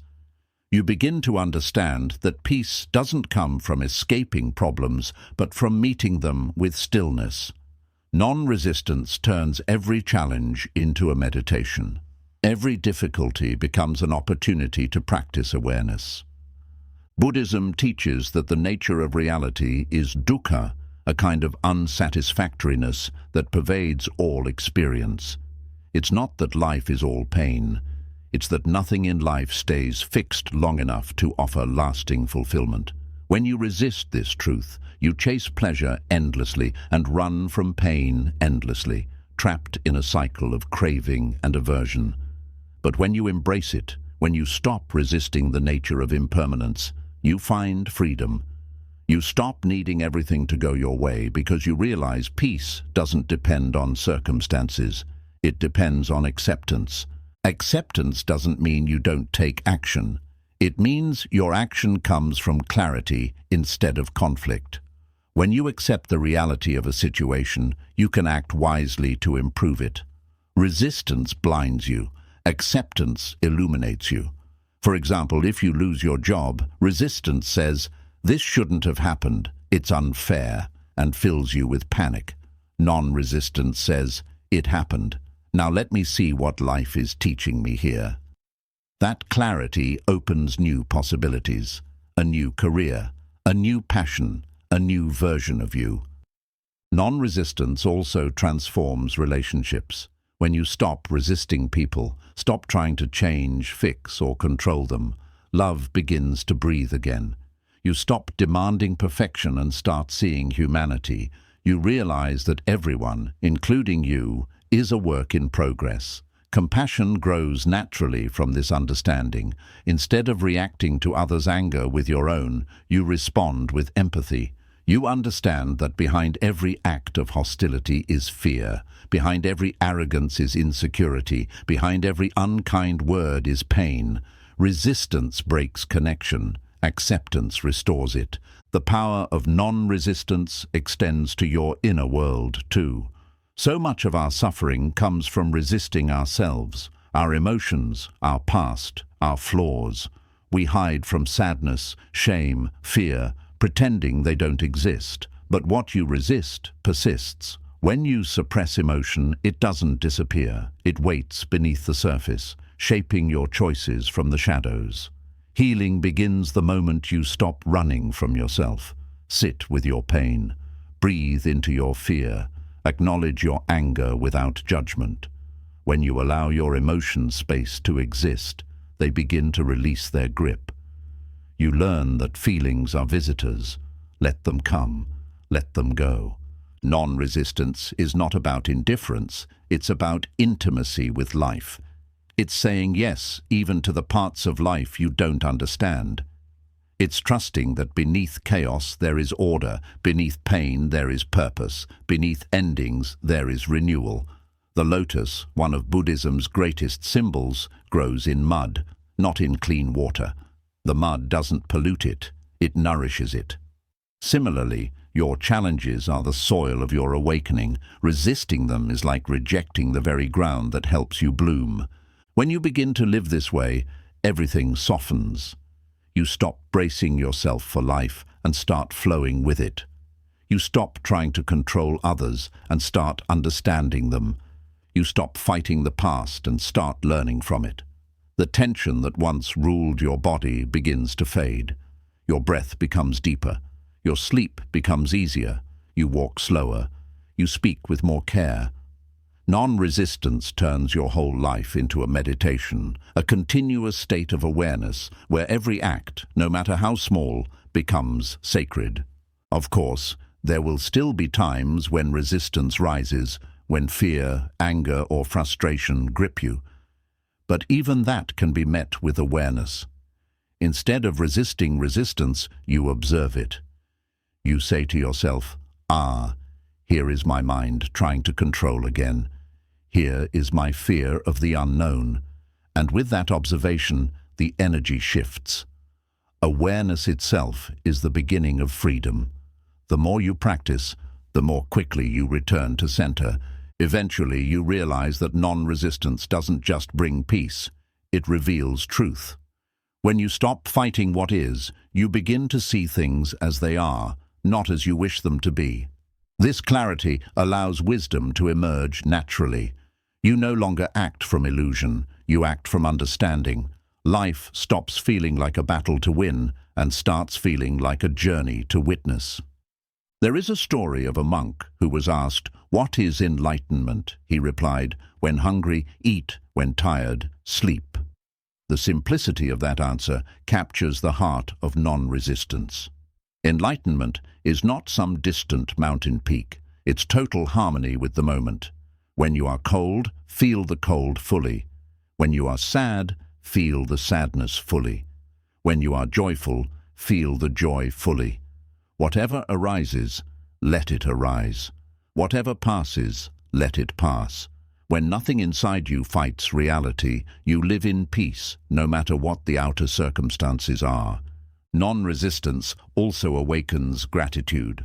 When you stop demanding that life be different, you begin to see how much beauty is already here. The warmth of sunlight on your skin, the laughter of a friend, the stillness after rain. These moments were always available, but resistance kept you blind to them. Gratitude opens when resistance ends. Over time, the practice of non-resistance dissolves the illusion of separation. You stop seeing yourself as a small self fighting against a vast world. You begin to experience yourself as part of that world, inseparable from the wind, the rain, the laughter, the silence. The wave stops fearing the ocean because it realizes it is the ocean. That realization is liberation. This way of living does not remove difficulty from life. It removes unnecessary suffering. The storm may still come, but you no longer curse the rain.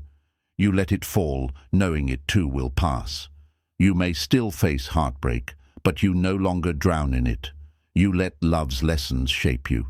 You may still encounter uncertainty, but you no longer panic. You trust that clarity will return when the clouds part. Non-resistance gives you the grace to move through life with open hands instead of clenched fists. And one day, after practicing this art for long enough, you'll look back and see how every struggle softened you, how every loss expanded you, how every moment of surrender freed you. You'll see that peace was never about avoiding pain. It was about embracing it with awareness. You'll realize that the true warrior is not the one who fights everything, but the one who makes peace with everything. When you live in non-resistance, nothing can truly defeat you. Because even when life breaks you, you bend. Even when it wounds you, you heal. Even when it tests you, you grow. Your peace becomes unshakable, not because the world is kind, but because your heart has learned to rest in the center of the storm.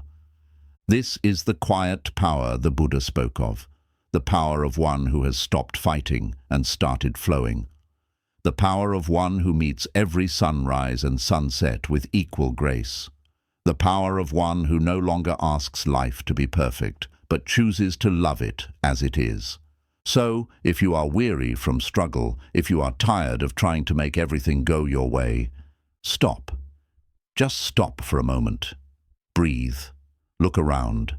Feel the air moving through you. Let go of the need to fix, to explain, to control. Everything is already happening as it should. Your resistance was never protecting you. It was only exhausting you. Drop it. Let life in. Let this moment be exactly what it is. The more you surrender to what is, the more life begins to carry you with ease. You realize that peace is not something you must earn, it is your natural state, uncovered the moment you stop fighting reality. This is the wisdom of non-resistance, the wisdom of the river, the wisdom of the sky, the wisdom of silence. It's the understanding that nothing needs to be forced because everything is already flowing toward balance. And when you join that flow, when you stop swimming against it, you finally come home to the calm, unshakable peace that was always waiting for you, within, around, and beyond all things. The still point within. How to find peace in the middle of chaos. There comes a moment in every person's life when the noise becomes too loud. The noise of the world, the noise of thoughts, the noise of expectations. You find yourself lost in a whirlwind of responsibilities, emotions, and endless movement. You wake up tired, rush through the day, fall asleep restless, and start again. Life begins to feel like a storm that never ends, and you ask yourself quietly, when will it stop? But the truth is, the storm will never stop, because it's not meant to. What you must learn is not how to silence the world, but how to find the still point within yourself. Buddhism teaches that true peace doesn't come from escaping life.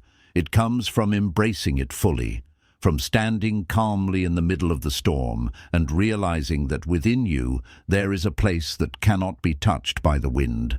This is the essence of mindfulness, the art of being so deeply rooted in presence that the chaos outside can no longer shake you. The still point within you is not silence without sound, it is silence within sound. It's not the absence of problems, it's the presence of awareness. To find this still point, you must first understand the nature of chaos. Chaos is not your enemy, it's life in motion. Every moment, billions of forces are interacting, creating patterns beyond what the human mind can grasp. What you call disorder is simply complexity beyond comprehension. The seasons, the tides, your emotions, your thoughts, all of them are expressions of this movement. When you try to control chaos, you suffer. When you try to stop change, you create tension. But when you let the dance unfold and find your rhythm within it, you awaken to a deeper truth. The storm is not here to destroy you. It's here to teach you how to stand still. The mind, however, hates stillness. It wants to analyze, to predict, to fix. It believes that if it can just think hard enough, it will finally control everything. But thinking is like wind. It stirs the surface of the water. The more you think, the rougher the waves become. Beneath those waves, though, there is a depth untouched by movement. That depth is your consciousness, your awareness, the space in which thoughts, emotions, and experiences appear and disappear. Meditation is the art of diving beneath the waves into that depth. You are not the storm, you are the sky in which the storm happens. When you sit in silence, focusing on your breath, something subtle begins to shift. You start noticing the spaces between thoughts. Tiny moments of stillness that have always been there but went unseen. The more you rest in those spaces, the more peace you begin to feel.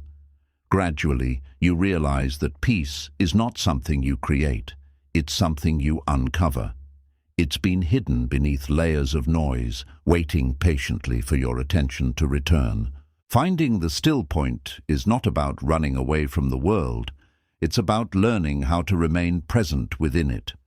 You can be washing dishes, walking down a busy street, or working under pressure, and still feel the quiet pulse of peace inside you. It's the awareness that no matter how intense the surface becomes, the depth remains calm. This realization changes everything. Life stops feeling like something happening to you and begins to feel like something happening through you. Buddhism often uses the metaphor of the ocean. The surface waves rise and fall, but the depths remain undisturbed. When you identify with the surface, your thoughts, emotions, and external conditions, you feel tossed around. But when you identify with the depth, your awareness, you remain unshaken. The storms of life no longer drown you because you know they are temporary. This is the still point within, your inner home, the place that is unchanging amid all change. To reach this stillness, you must also make peace with impermanence. Everything you cling to, people, moments, emotions, will eventually change form. The more you resist this, the more you suffer. But once you accept impermanence as the nature of reality, you begin to relax into life. You stop chasing what you can't keep and start cherishing what you have while it's here. You start flowing with time instead of fighting it. The realization that this too shall pass becomes not a phrase of resignation, but of freedom. In the still point, time slows down. You begin to notice the beauty that chaos once hid from you. The warmth of sunlight through a window, the texture of air, the gentle rise and fall of your chest. You start to experience life not as a blur of events, but as a sacred unfolding. This awareness fills even the smallest moments with depth and presence. Eating, walking, or simply breathing becomes a meditation. You begin to see that peace was never missing from your life. It was only covered by distraction. One of the greatest illusions the mind creates is that peace will come after the chaos ends, after you finish this task, solve this problem, or reach this goal. But peace doesn't wait on the other side of the storm. It exists inside it. If you can't find peace while things are uncertain, you won't find it when they're stable, because stability itself is an illusion. The still point isn't about removing difficulty. It's about remaining unmoved within it. Non-resistance is key here. The more you resist the storm, the louder it feels. But the moment you stop fighting it, when you breathe deeply and say, "Let this be as it is," something extraordinary happens. The storm begins to lose its power over you. The noise doesn't stop, but it no longer controls your mind. You realize that peace is not in the world. Peace is in your response to the world. You stop trying to quiet the waves and start learning how to surf. In Buddhism, this awareness is called samatha, calm abiding. It's not an escape from reality, but full engagement with it, rooted in stillness. The calm person is not the one who avoids storms, but the one who stands in the rain with unshaken faith. You begin to notice that you can hold both, the movement and the silence, the pain and the peace, the chaos and the calm. This is what it means to live as an awakened being, to carry peace wherever you go, not as an emotion, but as your natural state. Finding the still point within also means healing your relationship with uncertainty. Uncertainty is life's way of inviting you into deeper trust. When you try to control the future, you create anxiety. When you surrender to the unknown, you discover faith. The future is not meant to be known, it's meant to be lived. When you trust the flow of life, you stop demanding answers and start appreciating the mystery. You understand that not knowing is not weakness. It's the open space where wisdom can arise. In daily life, this practice looks simple but profound. When someone insults you, pause. Instead of reacting, breathe. Feel the energy rise and pass. When plans collapse, don't rush to fix everything. Wait, observe, allow. Life often fixes itself when you stop interfering. When sadness comes, don't run. Sit with it. Let it speak. Let it soften you. In this way, every emotion becomes a doorway back to stillness. You begin to see that the things that used to disturb you are no longer your enemies. They are reminders to return home. As you grow in awareness, the distance between chaos and peace shortens. You no longer need perfect conditions to feel grounded. You could be in a noisy city or a quiet forest. It makes no difference. Peace no longer depends on place. It depends on presence. You begin to embody the words of the Buddha. Peace comes from within. Do not seek it without. The still point within you is not something you gain. It's what remains when you stop losing yourself to every emotion and event. It's the space between your thoughts, the awareness beneath your reactions, the calm that's been there since the beginning. You've simply forgotten it because your attention has been consumed by noise.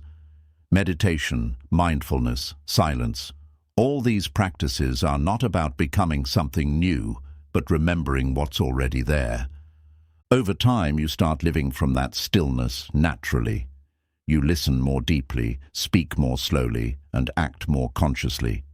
You stop rushing through moments and begin to savor them. Life becomes less about control and more about connection. You start to notice that when you are centered, everything around you also seems to harmonize. People respond differently, situations unfold more smoothly. Even challenges feel purposeful. This is not coincidence, it's resonance. When you live from peace, you invite the world to meet you there. The still point also transforms how you see others. You stop judging them by their chaos because you recognize it as a reflection of your own. You see that beneath everyone's noise, beneath their anger, fear, pride, or pain, there is also a still point, a place of love and awareness that they have simply forgotten. You begin to look at others with compassion instead of condemnation. You speak softer, you forgive faster, and you hold space for others' storms because you know they're temporary too. Living from this still point doesn't mean you won't feel pain anymore. It means you'll no longer drown in it. It doesn't mean you'll never get angry or sad. It means you'll no longer become those emotions. You can experience them fully, watch them rise and fall, and remain untouched at your core. That is real freedom, not escaping emotions but not being ruled by them. When you reach this place, your life begins to move with grace. Decisions feel intuitive, not forced. Opportunities appear naturally, without anxiety. You find yourself in the right places at the right times, not because you control everything, but because you are aligned with the flow of everything. You've become like the eye of a hurricane, still, silent, centered, while the winds of life move around you. There's a reason the Buddha is always depicted in meditation, sitting in stillness with a gentle smile. That smile is not the absence of suffering, it's the presence of peace despite it. It's the knowing that chaos is temporary, but awareness is eternal. It's the smile of someone who has found the still point within and no longer fears the world's noise. You don't have to go to a monastery to find this peace. It lives in your breath. Right now, if you close your eyes and feel one deep inhale and one slow exhale, you've touched it. That moment, that pause between breaths, is where eternity lives. Every time you return to it, you remember who you are beyond your worries and plans. The world may spin, but you are steady. The world may change, but you are timeless. And as you live from that place more and more, the storm of life begins to transform into music. You start to hear rhythm in the chaos, harmony in the noise, beauty in the impermanence. You no longer need the world to be calm, to feel calm. You become the calm that the world needs. You are the still point.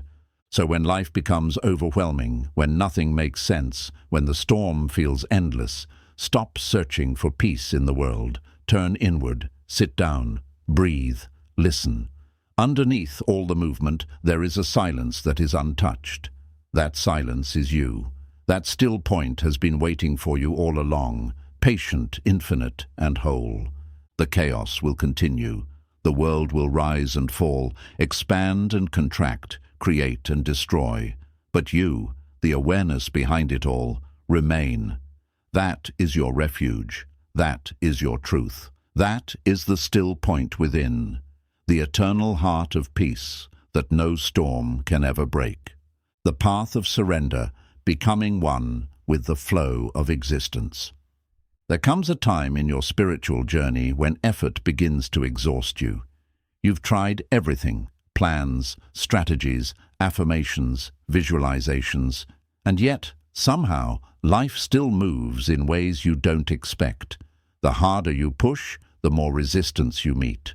The more you try to control, the more fragile peace becomes. It's as if the universe is gently taking your hands and whispering, "Stop struggling." Trust me, that moment, when you finally exhale, when you finally stop fighting what is, marks the beginning of the deepest transformation of all: surrender. Surrender is not weakness, it is not defeat. It is the purest expression of strength. It's the courage to let go of control and allow life to move through you instead of trying to move against it. It is saying, "I don't need to understand everything. I trust that there is wisdom beyond my knowing."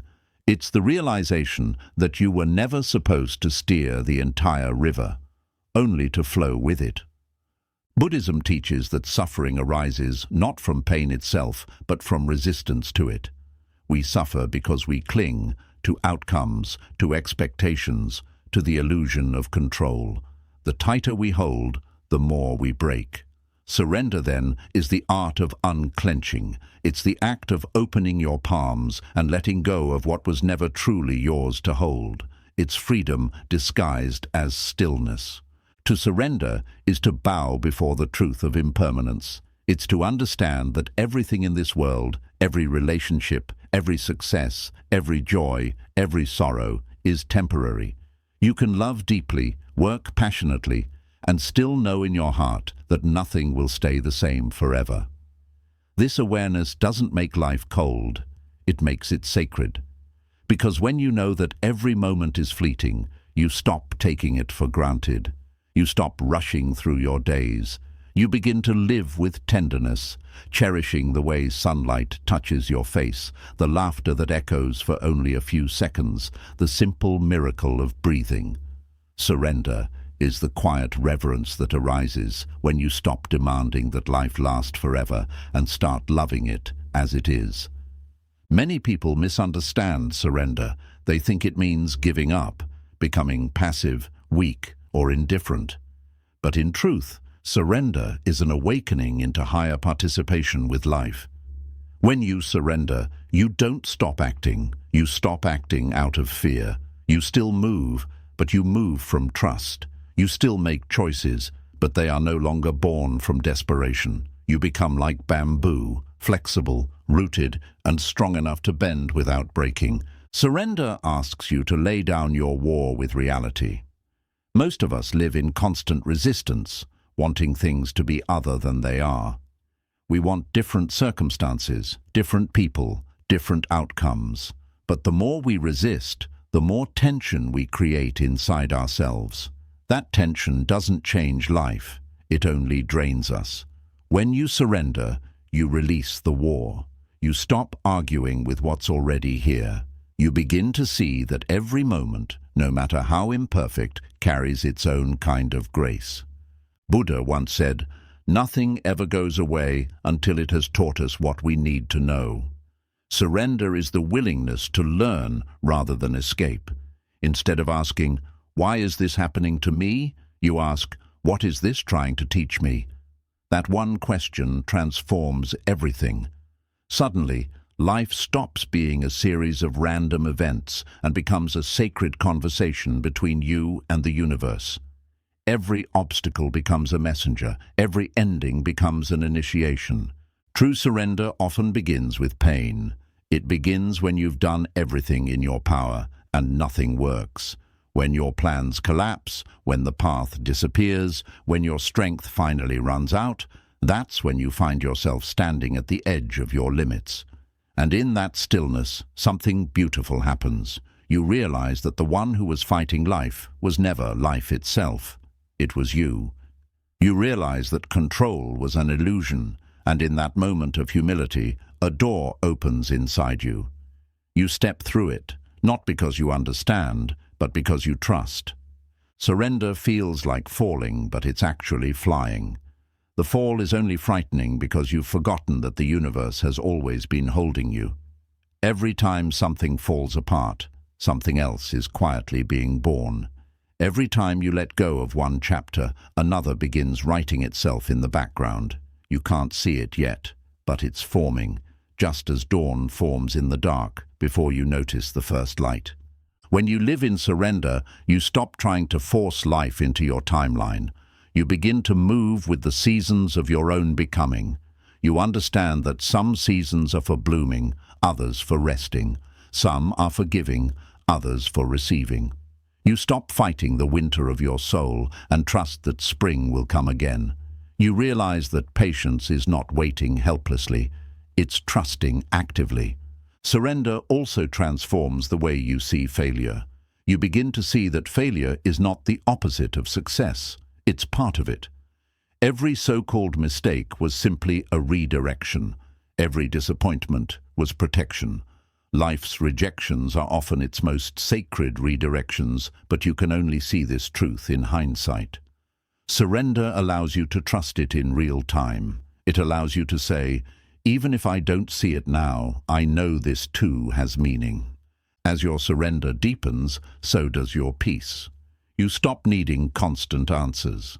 You stop fighting uncertainty. You start trusting your intuition, that quiet voice within that doesn't shout but always knows. That voice is your bridge to the flow of existence. It's the whisper of the universe speaking through you. The more you surrender, the clearer that voice becomes. It's not magic, it's alignment. You've stopped interfering long enough for wisdom to move freely through you. One of the most profound gifts of surrender is that it teaches you humility. It humbles the mind that wants to control everything. It shows you that life is infinitely larger than your plans. You realize that you are not the center of the universe. You are a sacred part of it. You begin to live with reverence, understanding that everything around you, the wind, the stars, the strangers you meet, is part of the same divine intelligence that beats your heart. Surrender connects you to that intelligence. It makes you a collaborator with life rather than a competitor against it. In Buddhism, this state is known as tathata, suchness, or things as they are. It is the acceptance of reality without the need to label it as good or bad. It's the recognition that life itself is perfect in its unfolding. When you live in suchness, you move beyond judgment. You stop labeling moments as blessings or curses and start seeing them as necessary movements of growth. A broken heart becomes a lesson in compassion. A setback becomes a lesson in resilience. A loss becomes an invitation to deeper love. You realize that nothing is wasted, not even your pain. But surrender doesn't mean you will never struggle again. The ego will keep trying to regain control. Fear will whisper, "What if things go wrong?" Doubt will say, "You're being irresponsible." When these voices arise, meet them gently, smile at them. They're only the echoes of an old way of being. The part of you that still believes safety lies in control. You don't have to silence them, you just have to stop believing them.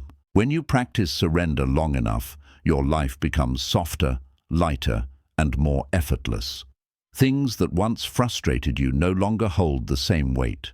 You no longer chase after every outcome or worry about every unknown.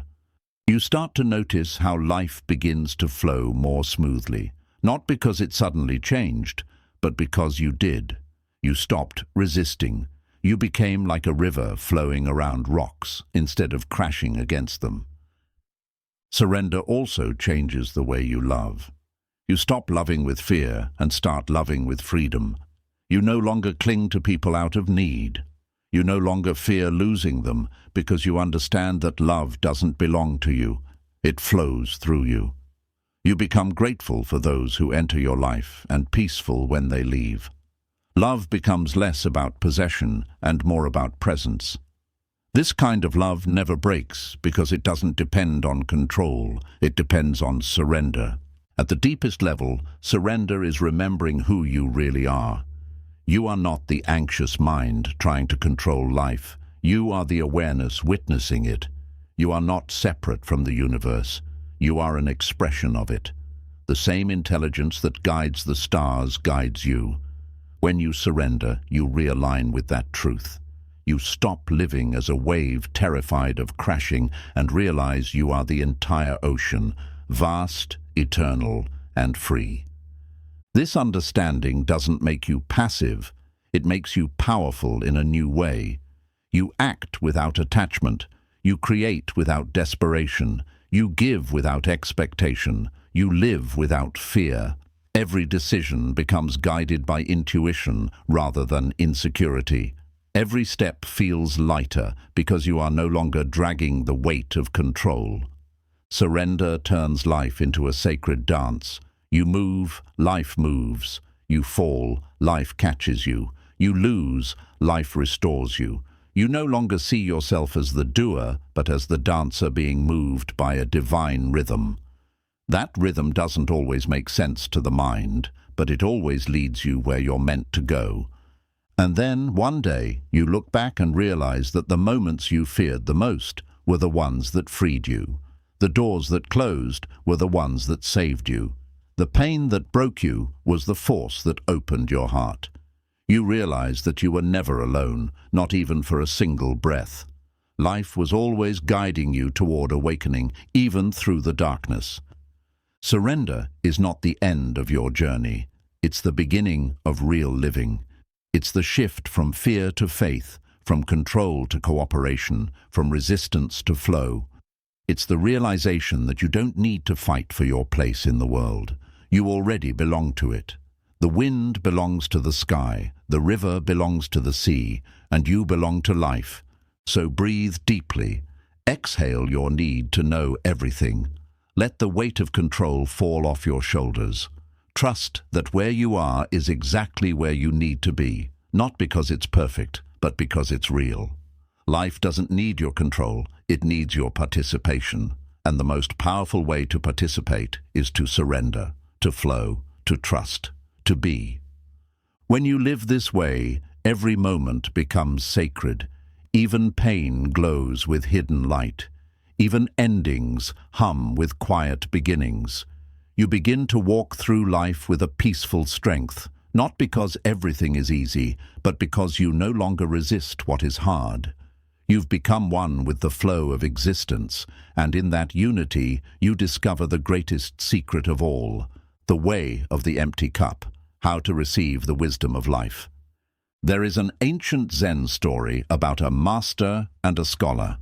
The scholar, proud of his knowledge, came to the master and said, "Teach me the way of enlightenment." The master smiled and began to pour him a cup of tea.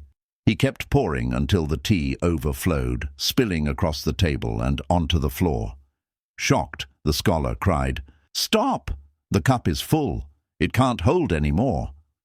The master looked at him calmly and said, "Like this cup, you are full of your own opinions and beliefs. How can I show you truth unless you first empty your cup?" That story holds one of the greatest lessons in spiritual life.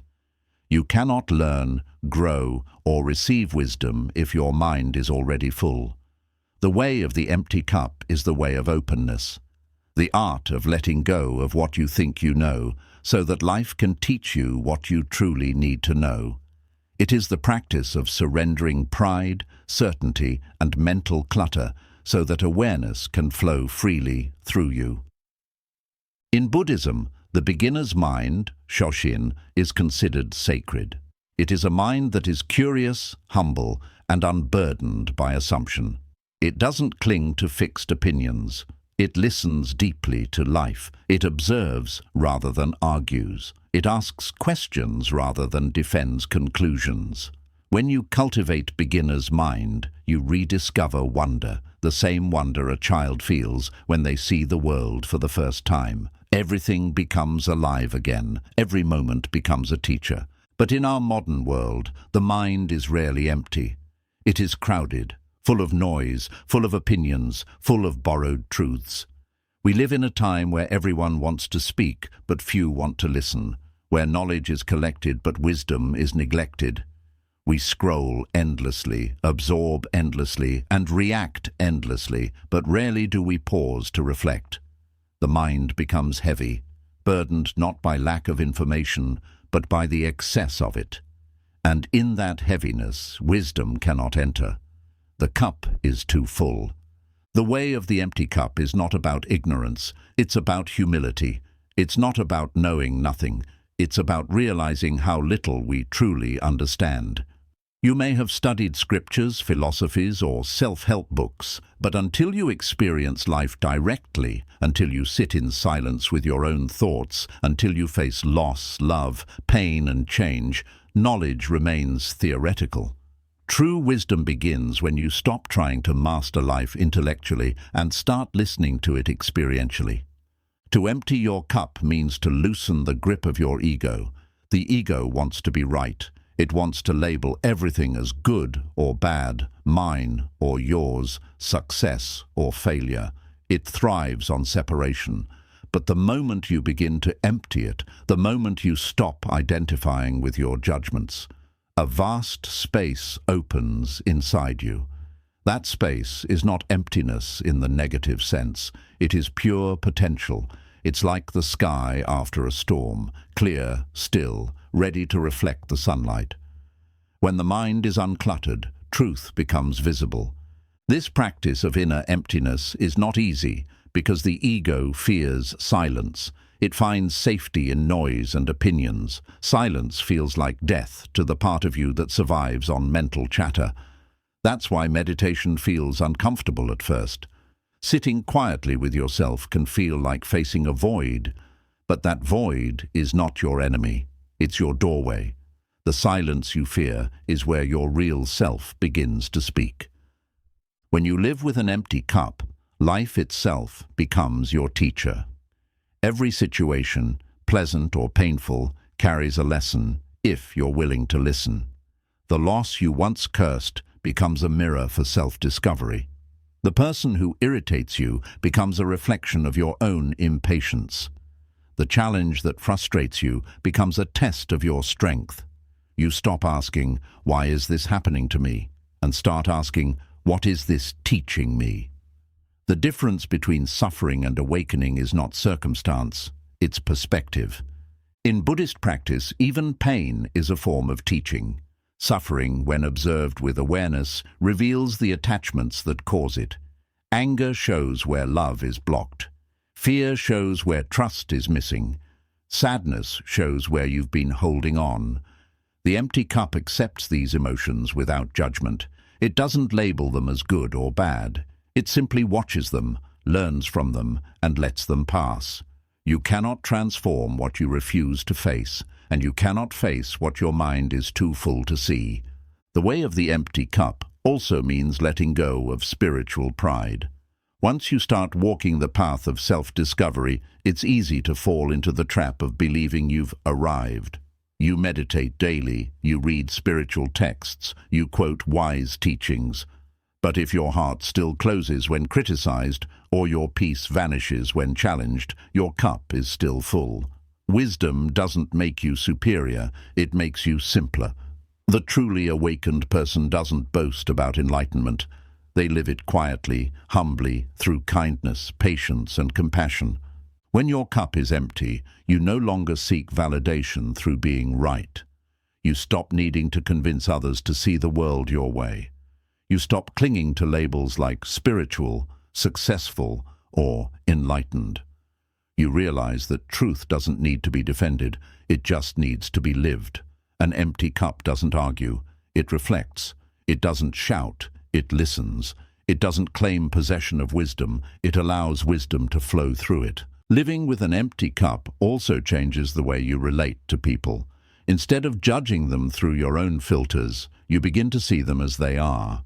You stop comparing, stop projecting, and start understanding. When someone disagrees with you, you listen instead of reacting.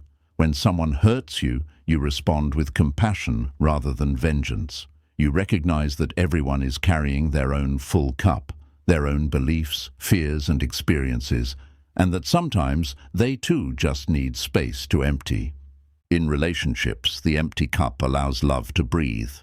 When you let go of control, expectations, and demands, love becomes unconditional. You stop loving people for what they give you and start loving them for who they are. You no longer cling out of fear or possess out of insecurity. love becomes spacious, a reflection of inner freedom rather than attachment. And in that space, love deepens, matures, and heals. The practice of emptying the cup is continuous. Every day the mind fills itself again, with opinions, worries, desires. Every morning you must begin again. Sit quietly, breathe deeply, let go of yesterday's thoughts, let go of today's plans, let go of tomorrow's fears. Even 5 minutes of emptiness can reset your entire being. In that space, insight often appears, not through effort, but through stillness. Buddhist monks often say that enlightenment is not something you achieve, but something you uncover when all illusions are removed. The empty cup represents this state, a mind free of distortion. When the cup is empty, the water of truth can pour in and reflect the sky perfectly. But when the cup is full of old water, beliefs, regrets, opinions, there is no room for clarity. To find truth, you must first make space for it. The irony of the spiritual path is that the more you learn, the less you need to know. The closer you move toward truth, the more you realize that truth cannot be contained in words. Words point to it, but they can never capture it. It's like trying to pour the ocean into a cup. It will always overflow. The wise don't seek to possess truth. They seek to live in harmony with it. They understand that wisdom is not a trophy. It's a way of being. An empty cup also represents presence. When your mind is full, you are elsewhere, replaying the past, anticipating the future, judging the present. When your cup is empty, you return to now. You become fully alive in this breath, this heartbeat, this experience. Presence is not something you do. It's what remains when your distractions fall away.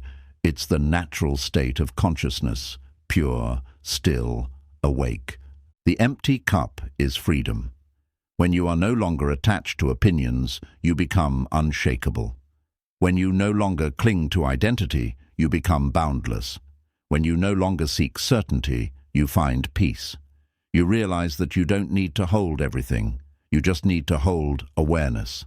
That awareness becomes your anchor through all changes. Imagine walking through a forest with an empty cup. You hear the rustling of leaves, the singing of birds, the wind against your skin. You are not analyzing the sounds. You are simply listening. You are not thinking about yesterday or tomorrow. You are just here. That is enlightenment, not a distant state of perfection, but the total simplicity of being present. This is why Zen masters laugh often. They laugh not because life is without pain, but because they see through the illusion of struggle. They understand that the mind complicates what is already simple. Life flows naturally. It's only the mind that resists. Once the cup is empty, even ordinary moments, drinking tea, sweeping the floor, watching the sunrise, become sacred rituals. To live this way requires courage. It's easy to hide behind certainty, behind the armor of knowledge and identity, but emptiness is vulnerable. It means admitting you don't have all the answers.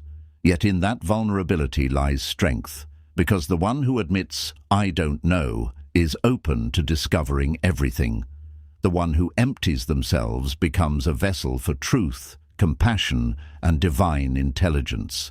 Over time, the way of the empty cup transforms your entire existence. You stop chasing meaning and start experiencing it. You stop seeking purpose outside yourself because you realize purpose is not something to find, it's something to express through presence. You start seeing beauty everywhere, even in imperfection.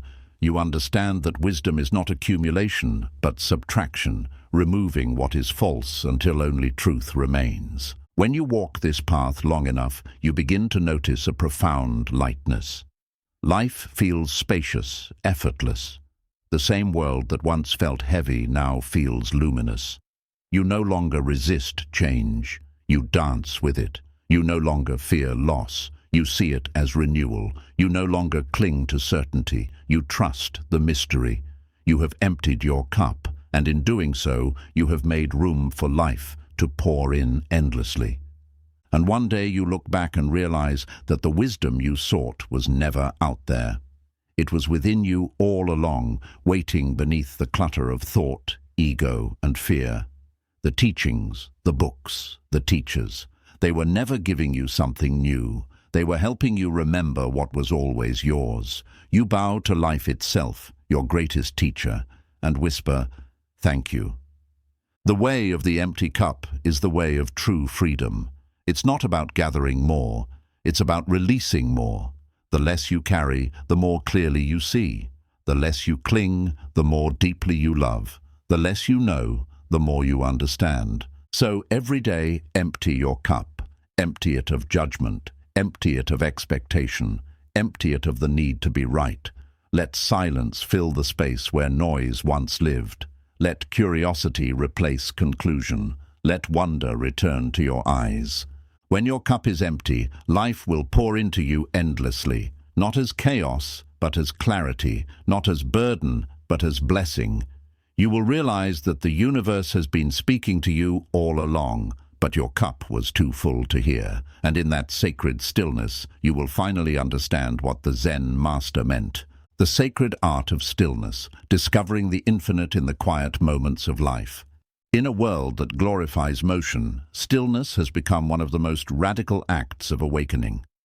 We are taught from birth that movement equals progress, that if we are not constantly doing, achieving, or reaching for something, we are falling behind.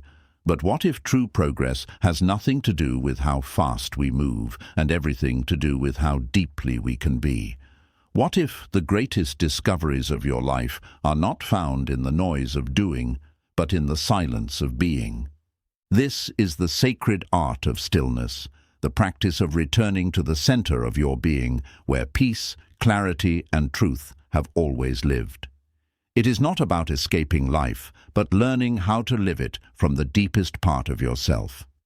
In stillness, the noise of the world fades, and the voice of the soul finally becomes audible. Most people run from stillness because it feels uncomfortable. When you stop moving, all the suppressed emotions, buried fears, and forgotten memories begin to rise to the surface. The mind, terrified of its own reflection, rushes to distract itself through work, entertainment, conversation, or endless scrolling. But stillness is not your enemy. It is the mirror of truth. It reveals what movement hides. Every time you sit in silence and face what arises, you take a step closer to liberation. Buddhism teaches that the mind is like a lake. When stirred by wind, the surface becomes chaotic, reflecting nothing clearly. But when the wind stops and the water becomes still, it mirrors the sky perfectly. Stillness is that moment when the wind of thought quiets down and you begin to see reality as it truly is, not distorted by emotion, expectation, or fear.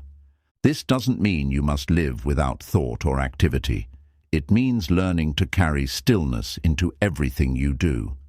Stillness is not the absence of movement.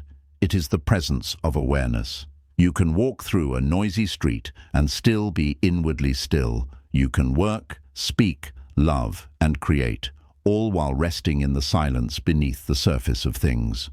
That inner silence becomes your anchor, your unshakable foundation in a constantly changing world. The sacred art of stillness begins with a pause, a single conscious breath. The pause between inhale and exhale is the doorway to the infinite. In that brief moment, there is no past or future, no success or failure, no noise or name, only pure existence. When you learn to live from that pause, you stop reacting to life and start responding from wisdom. Modern life pulls us away from this pause. We are conditioned to believe that more activity equals more value. Productivity has become a false god. We fill every silence with sound, every gap with distraction. But in doing so, we lose connection to our own essence. We live outwardly connected, but inwardly starved. The body moves fast, but the soul grows weary. Stillness is the medicine for that exhaustion, the way back to wholeness. In stillness, You begin to see how everything you've been chasing, happiness, peace, fulfillment, was never missing. It was simply buried under layers of noise.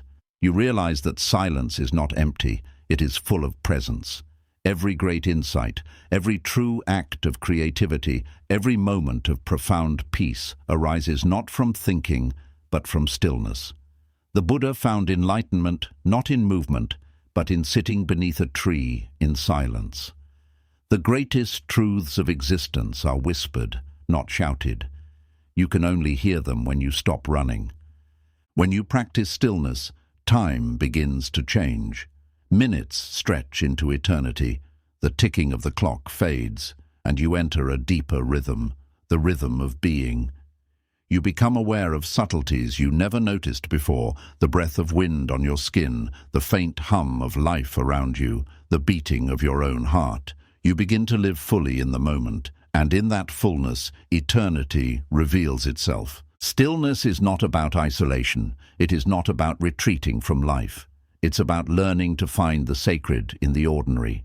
You can be sitting in a crowded train and still feel peace. You can be surrounded by chaos and still sense the quiet pulse of life beneath it. When you cultivate inner stillness, the world no longer disturbs your center. The noise remains, but you no longer identify with it. You watch it the way you watch clouds drifting across the sky, aware but unmoved. The mind, however, will resist this. It thrives on drama, on movement, on constant stimulation. The first few moments of stillness often feel unbearable because the mind is addicted to motion. But the discomfort you feel is not a sign of failure. It is a sign of detox. Your system is purging years of mental noise. If you can sit through that discomfort, something miraculous happens. The storm calms. Thoughts lose their grip. The tension in your chest softens. The world begins to slow down, and for the first time you start to see clearly. One of the greatest paradoxes of stillness is that when you stop trying to control life, life begins to move more harmoniously.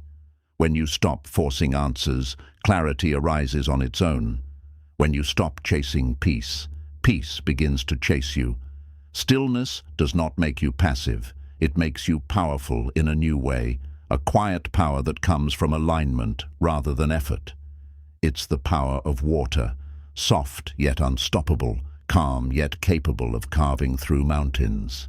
The sacred art of stillness is deeply connected to trust. You cannot be still if you do not trust life. To be still is to say, I am safe here. I do not need to rush. I do not need to fix everything right now. It's surrender without giving up, rest without apathy. When you sit in stillness, you are silently affirming your faith in the intelligence of the universe. You are acknowledging that you are part of something vast, ancient, and wise, and that this wisdom will guide you when your mind cannot. Buddhist monks spend years cultivating this kind of stillness, not as escape, but as service. They understand that a still mind radiates peace to all beings. When you enter a room with true stillness, others feel it. They slow down without knowing why. They breathe deeper. They feel safe. This is the invisible influence of stillness. It heals not only you, but everyone around you. The practice of stillness doesn't require a monastery or a mountain. It begins wherever you are. When you wake up, sit for a few moments before you reach for your phone. Feel your breath. Notice the quiet between sounds. When you eat, eat slowly, tasting each bite. When you listen to someone, listen without planning your response. When you walk, walk as if the ground itself were sacred. Every moment of stillness is a prayer, an offering of presence to life. The sacred art of stillness also helps you face suffering with grace. When pain arises, whether physical, emotional, or spiritual, your instinct is to run. But running multiplies the pain. Stillness teaches you to stay, to breathe into discomfort, to witness it without judgment. And in that witnessing, something changes. Pain loses its identity. It stops being my pain and becomes simply sensation. You begin to see that even suffering is impermanent, a wave that rises, peaks, and passes. The still mind doesn't fight the wave, it rides it. Over time, stillness becomes your default state. You stop being ruled by reaction. You no longer explode in anger or drown in fear. Instead, you observe your emotions with compassion. You see that they come and go like guests, and you remain the host, always calm, always spacious. You no longer need the world to be peaceful for you to be peaceful, because peace has become who you are. The deeper you go into stillness, the more you realize that everything in life is already perfect in its unfolding. You begin to see divine intelligence operating through even the smallest details. You stop labeling moments as good or bad. You trust that even the pain has purpose, even the silence has music. You stop resisting life and start merging with it. The line between you and existence begins to blur. You are no longer the observer. You are the flow itself. In this realization, a profound love arises, not romantic or possessive, but universal and unconditional. You begin to feel connected to everything, to the trees, the stars, the people you once judged, even to your own shadows. This love doesn't need reason. It simply is. It's what happens when all the walls inside you fall away and life moves through you unhindered. This love is the natural fragrance of stillness. The sacred art of stillness is not about stopping time or escaping the world. It's about entering time fully, so deeply that you touch the timeless. It's about remembering that beneath every sound there is silence. Beneath every thought there is awareness. Beneath every storm there is stillness. That stillness is not something you create. It's what you uncover when you stop running from yourself. Every master, Buddha, Lao Tzu, Rumi, and countless others, pointed toward this truth in different ways. They spoke of silence, emptiness, surrender, and presence. All these words are different doors to the same house, the house of stillness, and once you step inside, you realize you were never outside at all. You've always been home, you were just lost in noise. When you live this way, your presence becomes medicine. You stop trying to fix others and simply embody peace. You stop seeking enlightenment as a distant goal and start expressing it through small, quiet acts. A kind word, a deep breath, a compassionate silence.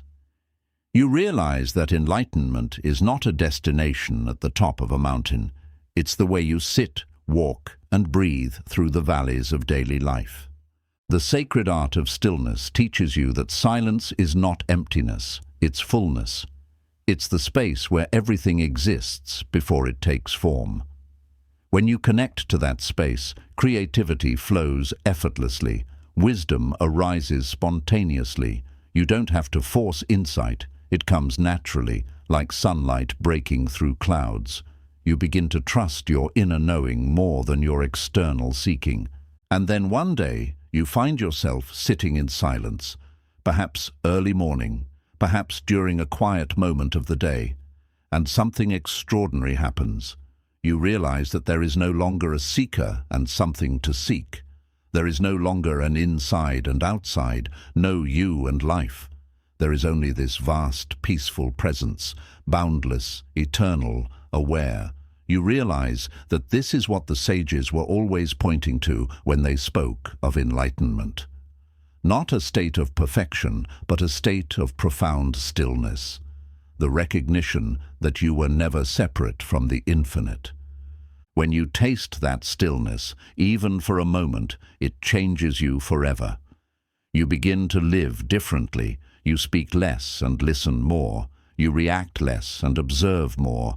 You worry less and trust more. You become gentler, wiser, and infinitely more alive.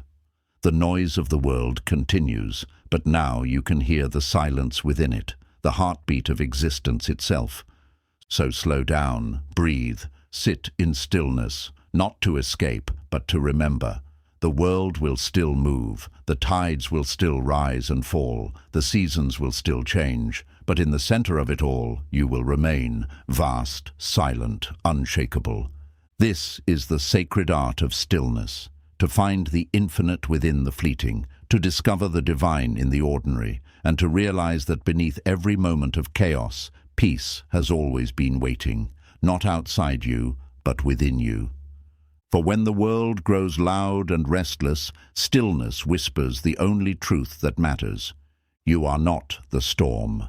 You are the sky. The dance between effort and surrender, walking the middle path of true freedom. All of life is a dance between two forces, effort and surrender.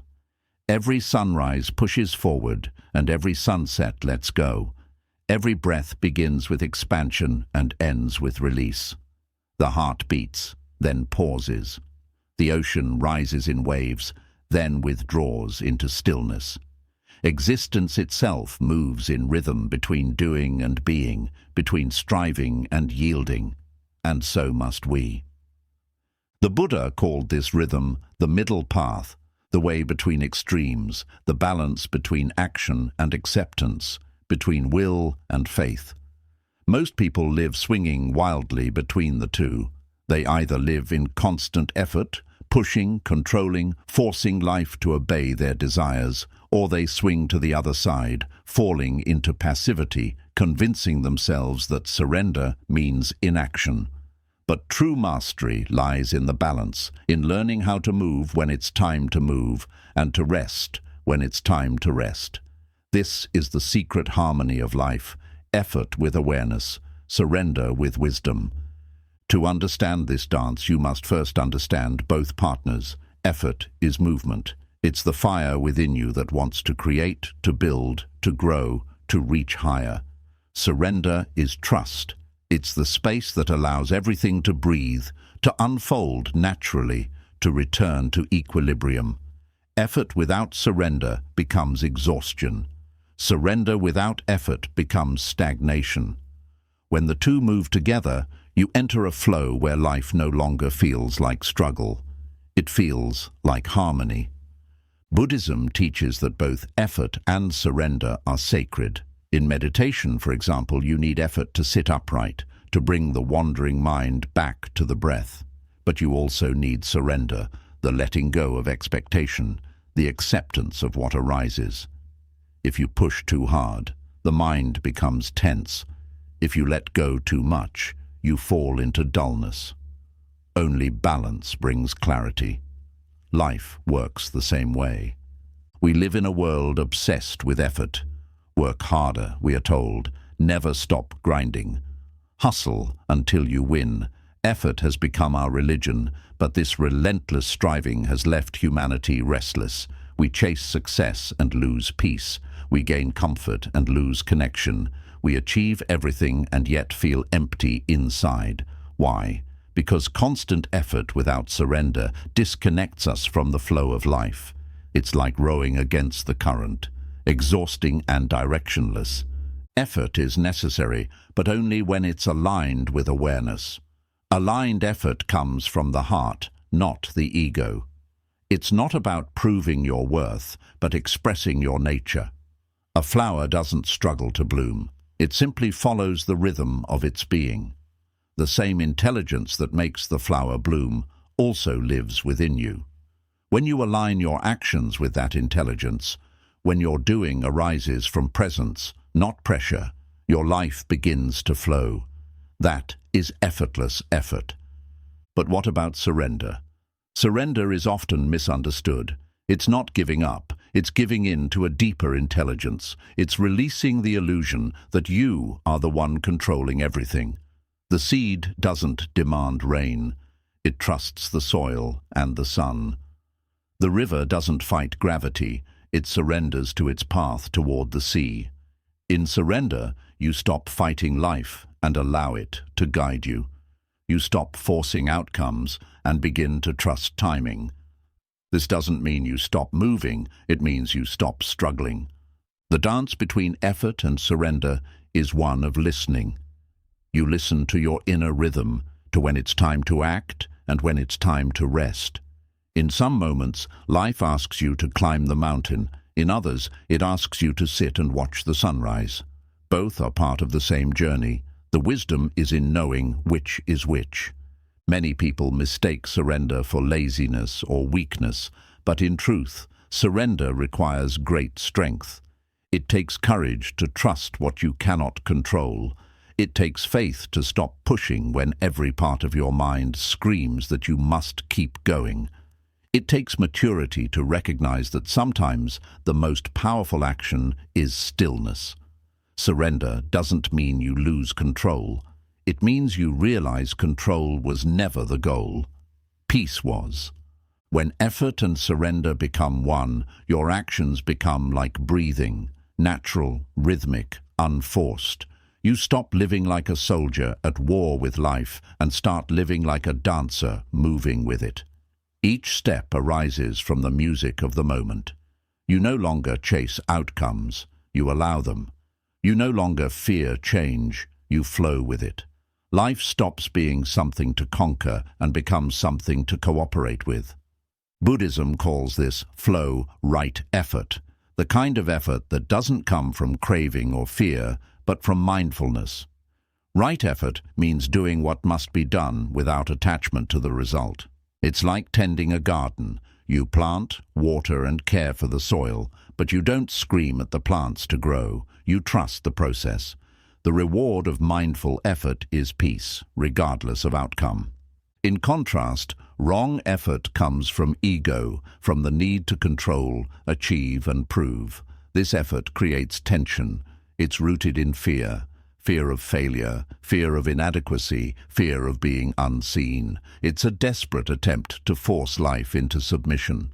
The more you cling to this kind of effort, the more suffering you create. You burn out not because you do too much, but because you fight too much against what is. The art of balance begins when you pause long enough to notice where your effort is coming from. Ask yourself, am I moving from fear or from love? Am I acting from trust or from control? When you begin to act from love, from clarity, your effort becomes sacred. It becomes meditation in motion. You no longer need to push life. You move with it. The dance of effort and surrender also applies to relationships. Love, like life, needs both. Effort keeps connection alive, communication, attention, care. But surrender allows space, trust, patience, and acceptance. Too much effort suffocates. Too much surrender neglects. When you love consciously, you learn when to hold and when to release, when to speak and when to listen. This balance creates relationships that breathe.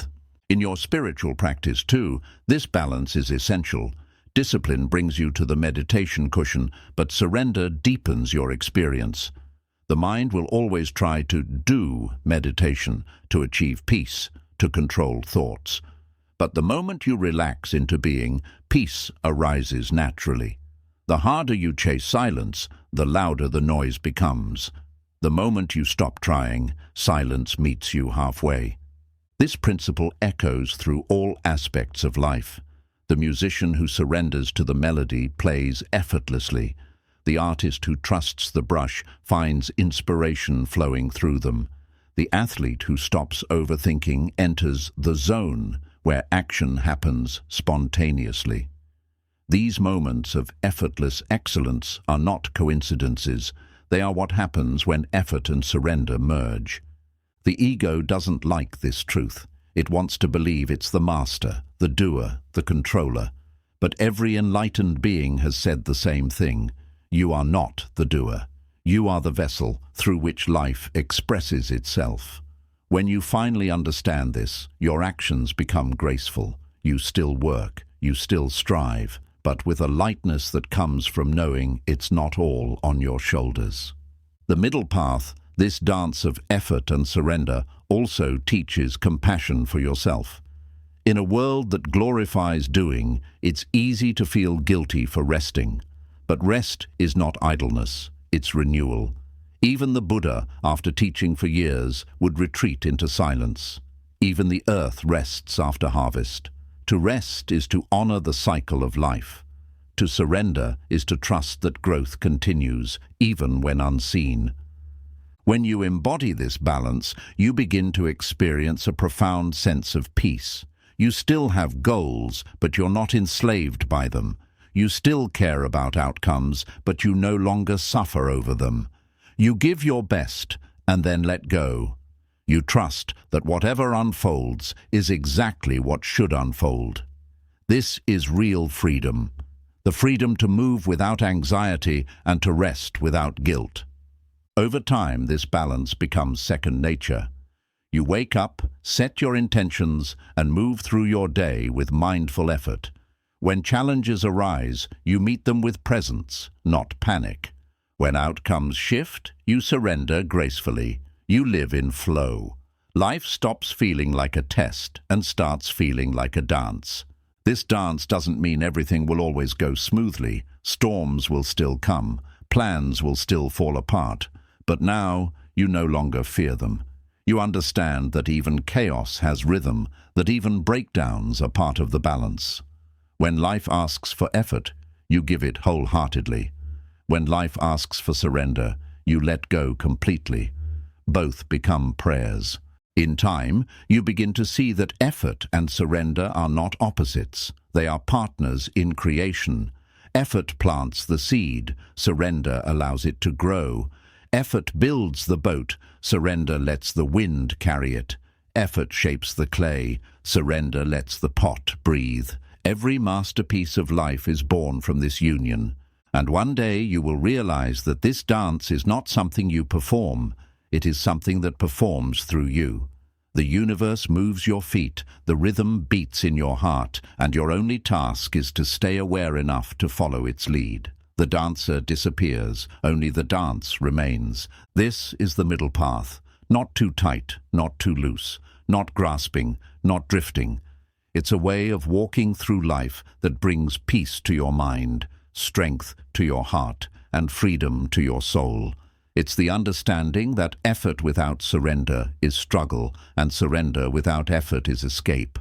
Harmony exists only when the two move as one. So work, but don't worship work. Rest, but don't fear movement. Act, but don't attach. Love, but don't cling. Give your best to each moment, and then release it like a bird into the wind. That is the dance of effort and surrender. And when you master this art, when you can act without anxiety and rest without guilt, when you can hold without grasping and let go without regret, you discover the truth that all wise souls have known. You are not here to control the rhythm of life. You are here to dance with it, gracefully, fearlessly, and free. The space between thoughts, awakening to the infinite silence within. If you sit quietly and close your eyes, you'll notice something subtle. Beneath every thought, between every emotion, before every word, there is space. It is not loud, not visible, not even easily noticed at first, yet it is there, like the silence between musical notes that makes the melody possible. That space is not emptiness, it is the essence of awareness itself. It is who you are beneath all the noise, the boundless, timeless presence that observes everything, yet remains untouched. The Buddha once said, "There is, monks, an unborn, unbecome, unmade, and unconditioned." He was referring to this very space, the pure awareness that exists beyond the limits of the thinking mind. Every teaching of mindfulness, meditation, and awakening points back to this one truth. You are not the voice in your head, but the silence that hears it. You are not the storm of thoughts and emotions, but the sky in which they arise and dissolve. The journey of awakening is not about adding anything to yourself, but about remembering this vastness that has always been there, the space between thoughts. When you first begin to meditate or observe your mind, you might be shocked at how noisy it is. Thoughts come one after another, worries, memories, judgments, stories, images, an endless commentary that seems impossible to stop. The mind, like a restless monkey, jumps from branch to branch, always chasing the next thing. Most people spend their entire lives trapped inside this mental storm, identifying completely with it. They say, "I am anxious, I am angry, I am lost, without realizing that the I who sees these things cannot be those things. You are the awareness behind them, the space in which they appear. The first step toward awakening is recognizing that you are not your thoughts. This seems simple, but it changes everything. When you begin to see that thoughts come and go, while you, the watcher, remain, a deep shift occurs inside you. You no longer drown in your mind's stories. You begin to float above them. You realize that every thought is like a cloud passing through the vast sky of your consciousness. Some clouds are dark, some light, but none of them affect the sky. The sky never complains, never clings, never resists. It simply allows. The problem is not thinking itself. Thought is a beautiful tool when used wisely. It allows us to create art, solve problems, and express love. But when thought takes over, when the mind becomes the master instead of the servant, suffering begins. You start living entirely in the past and future, replaying memories, anticipating fears, comparing, calculating. You forget to live in the only place life ever actually happens, the now. The space between thoughts is the gateway back to that now. This space is not something you create, it's something you notice. It's always there, like the quiet between words in a conversation or the stillness between waves in the ocean. You can't hear it with your ears or see it with your eyes, but you can feel it. That subtle, open awareness that's present even when you're not doing anything. It's the awareness that watches your breathing, that senses your heartbeat, that perceives the world through your senses. It has no beginning or end. To touch this space, start by observing your thoughts without judgment. Sit silently and watch the mind as if you were watching clouds drift across the sky. Don't try to stop thinking, that only adds more thoughts. Just observe. With time, you'll start to notice small pauses between one thought and the next, tiny gaps where the mind rests. These gaps may last only a second at first, but even a second of pure awareness can feel like eternity. In that moment, you experience freedom, the freedom of not being controlled by the mind. That space is where peace lives. It's where creativity is born, where intuition speaks, where love flows without condition. When you rest in that space, you realize that nothing is missing, because nothing could ever be added to what you already are. This awareness doesn't need improvement. It doesn't need healing. It is already perfect, already whole. It is the silence from which all sound arises, and to which all sound returns. Most people confuse silence with absence, but silence is not the lack of something. It's the presence of everything. It's the foundation of existence.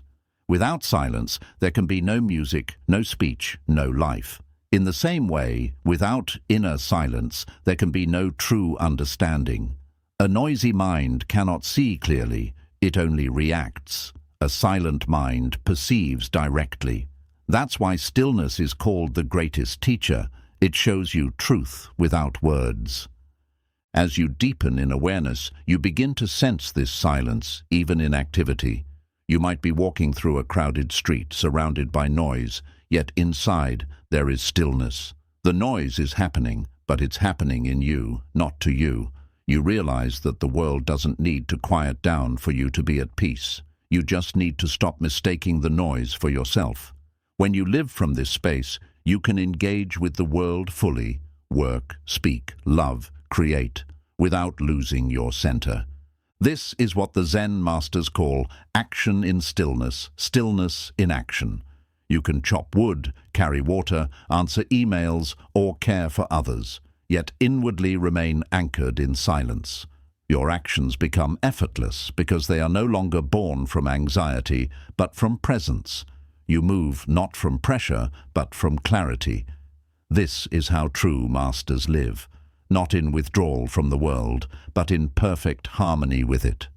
The space between thoughts also holds the secret to emotional healing. Every emotion is an energy that rises, peaks, and passes, unless we resist it. When you feel sadness, anger, or fear, the mind tries to label, analyze, or suppress it. But if you can simply observe the emotion in silence, feel it fully without naming it, it begins to dissolve naturally. The space of awareness doesn't fight with emotions, it allows them. And in that allowing, transformation happens. What you resist persists. What you embrace releases. There is a story of a monk who was asked how he dealt with suffering. He said, "When I am hungry, I eat. When I am tired, I sleep." The student replied, "But that's what everyone does." The monk smiled and said, "Yes, but not everyone truly does it. When others eat, their minds are elsewhere. When they sleep, they dream of tomorrow. I eat with awareness. I sleep with awareness. That is the difference." That awareness, the consciousness that experiences every moment directly, is the same as the space between thoughts. It's what allows you to experience life fully instead of being lost in your mental commentary about life. Most of us don't live our lives. We live our thoughts about our lives. But the moment you touch that space of awareness, even briefly, the world becomes vibrant again. The colors seem brighter, the air feels lighter, time slows down. You realize that the miracle of existence was never hidden. Your mind was just too noisy to notice it. To live from this space doesn't mean thoughts stop forever. The mind will still produce them, like a tree produces leaves. But now, you no longer mistake the leaves for the forest. You watch them come and go, knowing they are not you. You can use thought when needed, then return to silence when it's not. This is true mastery, not the absence of mind, but freedom from it. Many people ask, how do I find this space more often? The answer is simple but profound. Return to the present moment. Every time you become aware of your breath, you touch that space. Every time you pause before reacting, you enter it. Every time you listen deeply to music, to another person, to nature, you dwell in it. The present moment is not a point in time, it is the doorway to eternity. This space between thoughts is also the source of love. Not the love that depends on conditions or outcomes, but the love that simply is. When the mind quiets, the heart naturally opens.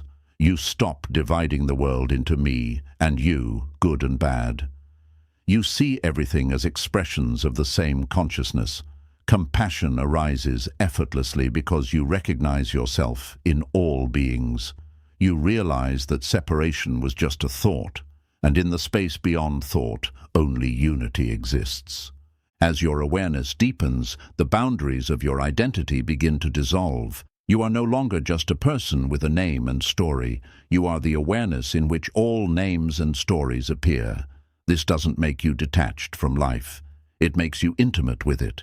You feel connected to everything because you see that everything arises within the same vast silence. You no longer seek belonging, you are belonging itself. When you rest in this space long enough, fear begins to disappear. Fear is born from identification, from believing that the temporary self is all you are. But when you experience the silence behind the self, you realize you cannot truly die. Thoughts die, bodies die, emotions change, but awareness remains, eternal, infinite, and untouched. The space between thoughts is the glimpse of immortality that the mind can never comprehend, but the soul always knows. In time, you learn to live from that silence effortlessly. You wake up and feel gratitude for simply being. You face challenges with calmness because you know they are ripples on the surface, not threats to the depth. You forgive easily because you understand that everyone's actions come from unconscious noise.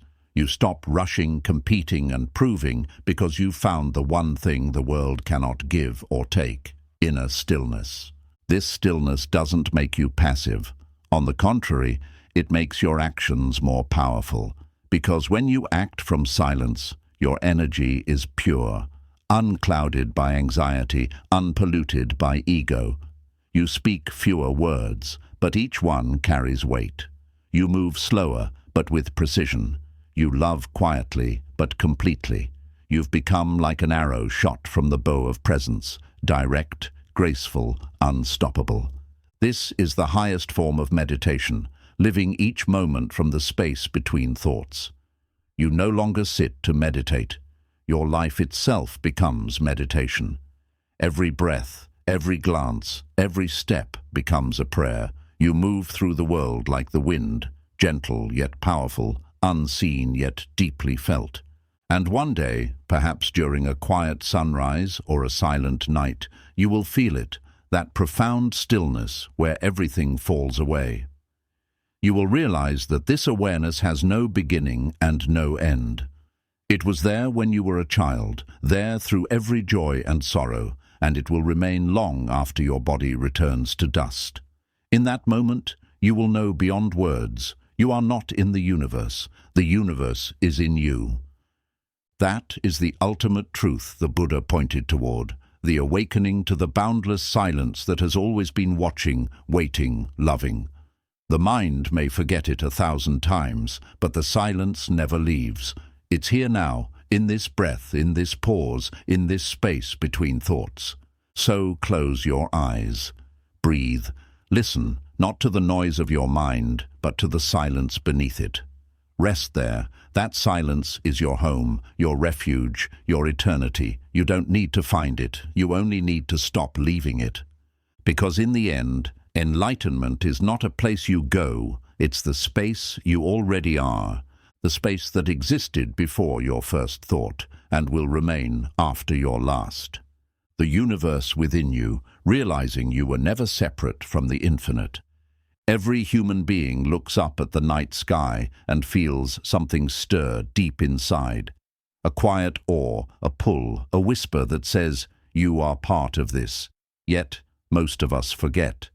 We wake each day trapped in the smallness of me, my problems, my fears, my goals, my story, and we lose sight of the vastness that has always been our true nature. We walk beneath the stars, yet rarely look up.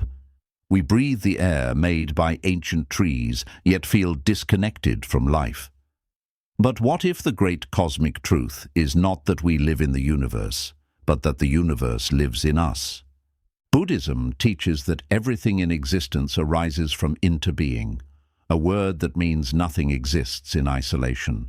The flower depends on the rain depends on the clouds depend on the oceans, and the oceans depend on the moon. In the same way, you depend on everything, and everything depends on you. The breath you take right now connects you to trees thousands of miles away. The iron in your blood was born in the heart of a dying star. The calcium in your bones was forged in cosmic explosions billions of years ago. You are not separate from the universe. You are the universe, expressing itself as a human for a little while. When the Buddha spoke of anatta, or no self, he wasn't saying that you don't exist. He was pointing to a deeper truth. The self you think you are, the body, the name, the story, is not the whole of you. It's a temporary wave in an infinite ocean of being. Every emotion, every thought, every sensation is like a ripple moving through that ocean. But the ocean itself, the awareness, the stillness, the consciousness, remains vast, untouched, and eternal. The illusion of separation arises only when the wave forgets it's part of the sea. The modern mind has been trained to see division everywhere, between me and you, nature and human, sacred and ordinary. But this division exists only in thought. The more you live from the mind, the more you feel separate. The more you live from awareness, the more you feel whole. The Buddha called this wholeness, suchness, the state of experiencing life directly, without filters of judgment or identity.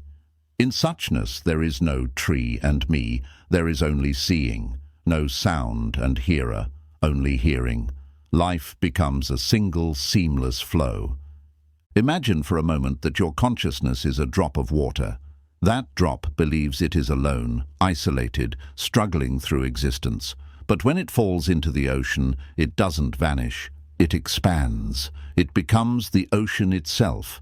The drop was never truly separate. It was always made of the same essence as the sea. This is what happens when you awaken. The illusion of smallness dissolves, and you realize you were never apart from the infinite. The tragedy of human life is not death, it is forgetting this truth. People live their entire lives defending their self, protecting it, feeding it, proving it, while never realizing that the self is just a costume worn by the universe to experience itself. When you cling to this costume, you suffer. When you release it, you return to your natural state, peace. This doesn't mean you lose your individuality. It means you stop mistaking individuality for isolation. You still play your role in life, parent, artist, teacher, friend, but now you play consciously, knowing that behind every role is the same eternal actor. The ocean doesn't stop being the ocean when it forms a wave. It simply takes shape for a moment before returning to formlessness. In the same way, birth and death are not beginnings or endings. They are movements of energy, the universe breathing in and out through you. Modern science has begun to echo this ancient truth. Physicists now know that everything in the universe is connected through an invisible field of energy. Particles that were once together continue to affect one another across unimaginable distances, a phenomenon known as quantum entanglement. What Buddhism taught through meditation thousands of years ago, science is now confirming through observation. Separation is an illusion. You are literally made of stardust. The atoms in your body were once part of supernovas that exploded long before Earth existed. The universe didn't just create you, it became you. Once you understand this, your entire relationship with life changes. You stop seeing yourself as a lonely traveler trying to survive in a hostile world. You begin to see yourself as part of a vast, intelligent dance of energy and consciousness. Every leaf, every river, every animal, every star, all of it is made of the same cosmic substance. You are not walking in nature. You are nature, walking. You are not looking at the stars. You are the stars, looking back at themselves through human eyes. This realization brings with it profound humility and awe. You begin to see that the universe is not out there. It's breathing through your lungs, beating in your heart, thinking through your mind. When you close your eyes and feel your pulse, that rhythm is the echo of the cosmos. The same rhythm that moves galaxies, tides, and seasons. When you breathe in, you are inhaling what the trees exhale. When you exhale, you give life to the trees again. Life is a single breath moving through infinite forms. This interconnectedness also changes how you treat others. When you understand that the same life force animates every being, compassion becomes natural. You stop seeing enemies and start seeing reflections. You stop judging and start understanding. You realize that kindness to others is kindness to yourself because there is no real other. The hatred you give poisons your own spirit. The love you give nourishes the whole. As the Buddha said, in this world, hate never ceases by hate, it ceases by love. This is an eternal law. The more you live from this awareness, the lighter life becomes. You no longer take things personally because you see that everything is part of a larger unfolding. The obstacles, the heartbreaks, the detours, they all belong. When the universe wants to expand your awareness, it doesn't ask for your permission. It breaks the walls of your illusion. Sometimes it takes loss to show you that nothing can truly be lost. Sometimes it takes pain to remind you that you are not the pain, but the awareness behind it. Everything that happens is the universe trying to wake itself up through you. Meditation is the doorway to this realization. When you sit in silence and let go of thought, even for a moment, you begin to sense the vastness within you, a stillness that has no boundaries. That stillness is not yours, it's universal. It is the same awareness that existed before you were born and will exist long after you die. When you touch that awareness, fear begins to dissolve, because fear lives only in the illusion of separation. In the space of pure awareness, There is no birth or death, no beginning or end, only eternal presence. You are not moving through time. Time is moving through you. You are not traveling through space. Space is unfolding within your consciousness. When you sit quietly enough, you begin to feel this, the sense that everything is happening in you, not to you. The stars, the moon, the sound of the wind, all of it is a projection on the screen of your awareness. The universe is not outside observing you, it is you observing itself. This realization does not make you detached, it makes you deeply intimate with life. You begin to taste the sacred in everything. Washing dishes becomes a meditation on flow and texture. Watching the rain becomes communion with creation. You see the divine not as something distant or supernatural, but as the very fabric of existence. Every sound, every breath, every heartbeat becomes a mantra, a reminder of the infinite consciousness expressing itself through form. When you understand that the universe is within you, gratitude blossoms effortlessly. You stop demanding more and start marveling at what already is. You look at your hands and see galaxies. You look at your eyes and see the reflection of the cosmos. You realize that every moment of awareness is a miracle, the universe becoming conscious of itself through you. You no longer chase enlightenment as a goal because you see that you are already what you seek. Enlightenment is not a destination, it is a recognition, the awakening from the dream of separation. Buddhism calls this awakening bodhi, the direct realization that all beings share the same essence. When the Buddha sat beneath the Bodhi tree, he didn't gain something new, he simply remembered what was always true. You too can remember. Every moment of mindfulness, every act of compassion, every breath of stillness brings you closer to that remembrance. You don't need to go anywhere, you just need to see clearly. This realization also brings a deep sense of responsibility. When you know you are part of the universe, you begin to live differently. You care for the earth not out of duty, but out of love, because it is your body. You treat others with respect because they are your mirror. You live with mindfulness because every action ripples through the web of existence. The butterfly that flaps its wings in one part of the world affects the wind in another, and so does every thought, every word, every deed. The ancient sages understood this interconnectedness long before science did. They saw that the smallest action, a smile, a kind word, a moment of awareness, could shift the vibration of the entire cosmos. When you act with consciousness, you align yourself with the creative power of the universe. You become a co-creator rather than a reactor. You begin to live in flow, guided not by fear, but by resonance with the deeper intelligence of life. That intelligence is always speaking to you. It speaks in coincidences, in intuition, in the quiet feeling that says, "Go this way." The more you trust it, the louder it becomes. When you surrender to it, your life unfolds with ease. You begin to see that everything, even the challenges, was never working against you. The universe has always been conspiring for your awakening. There is a profound peace in realizing that you were never separate from this cosmic dance. You no longer feel the need to control everything because you know you are being carried. You stop asking, "Why is this happening to me?" and start seeing, "This is happening through me."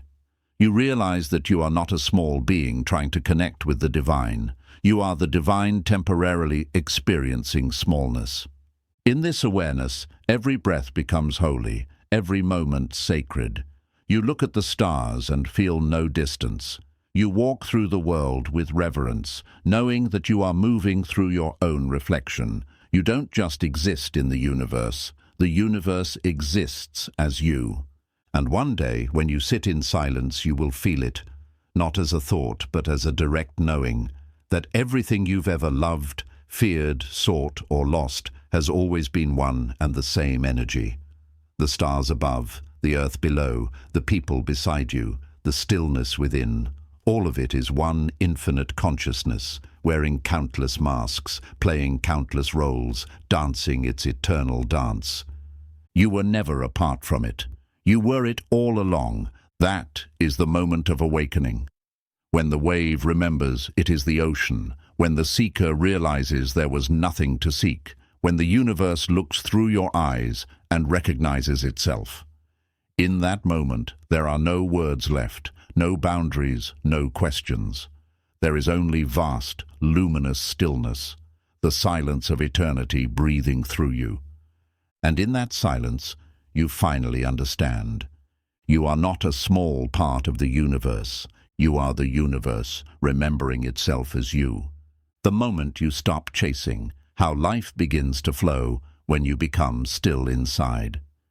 There is a point in every person's journey where exhaustion becomes sacred, where the endless running, striving, and chasing finally lead you not to success or satisfaction, but to stillness. You realize you've spent so much of your life reaching for something: peace, love, recognition, happiness. Yet the more you ran toward it, the further it seemed to drift. You've been like a person chasing their own shadow, unaware that what they're looking for has always been right beneath their feet. This is the paradox of life. The harder you chase, the further peace runs. But the moment you stop, truly stop, everything you were seeking begins to move toward you. Because the universe does not respond to desperation, it responds to alignment. It does not reward struggle, it flows with surrender. When you stop chasing, you stop resisting, and when resistance ends, life begins to move with you rather than against you. Buddhism has long taught this wisdom through the principle of Wu Wei, effortless action, or action without forcing. It's not about doing nothing. It's about doing from a state of inner harmony rather than inner conflict. It's when the river flows around the rock instead of trying to push through it. It's when the flower blooms because it follows the rhythm of the sun and rain, not because it forced itself to open. You too are part of this rhythm, but you forget, and in forgetting, you begin to chase. You chase love because you believe you're incomplete. You chase success because you believe you're not enough. You chase happiness because you believe it lies somewhere in the future. But chasing always comes from a sense of lack, and what comes from lack can never bring fulfillment. You can collect achievements, possessions, or relationships, but as long as you chase, you're telling the universe, "I am not whole yet."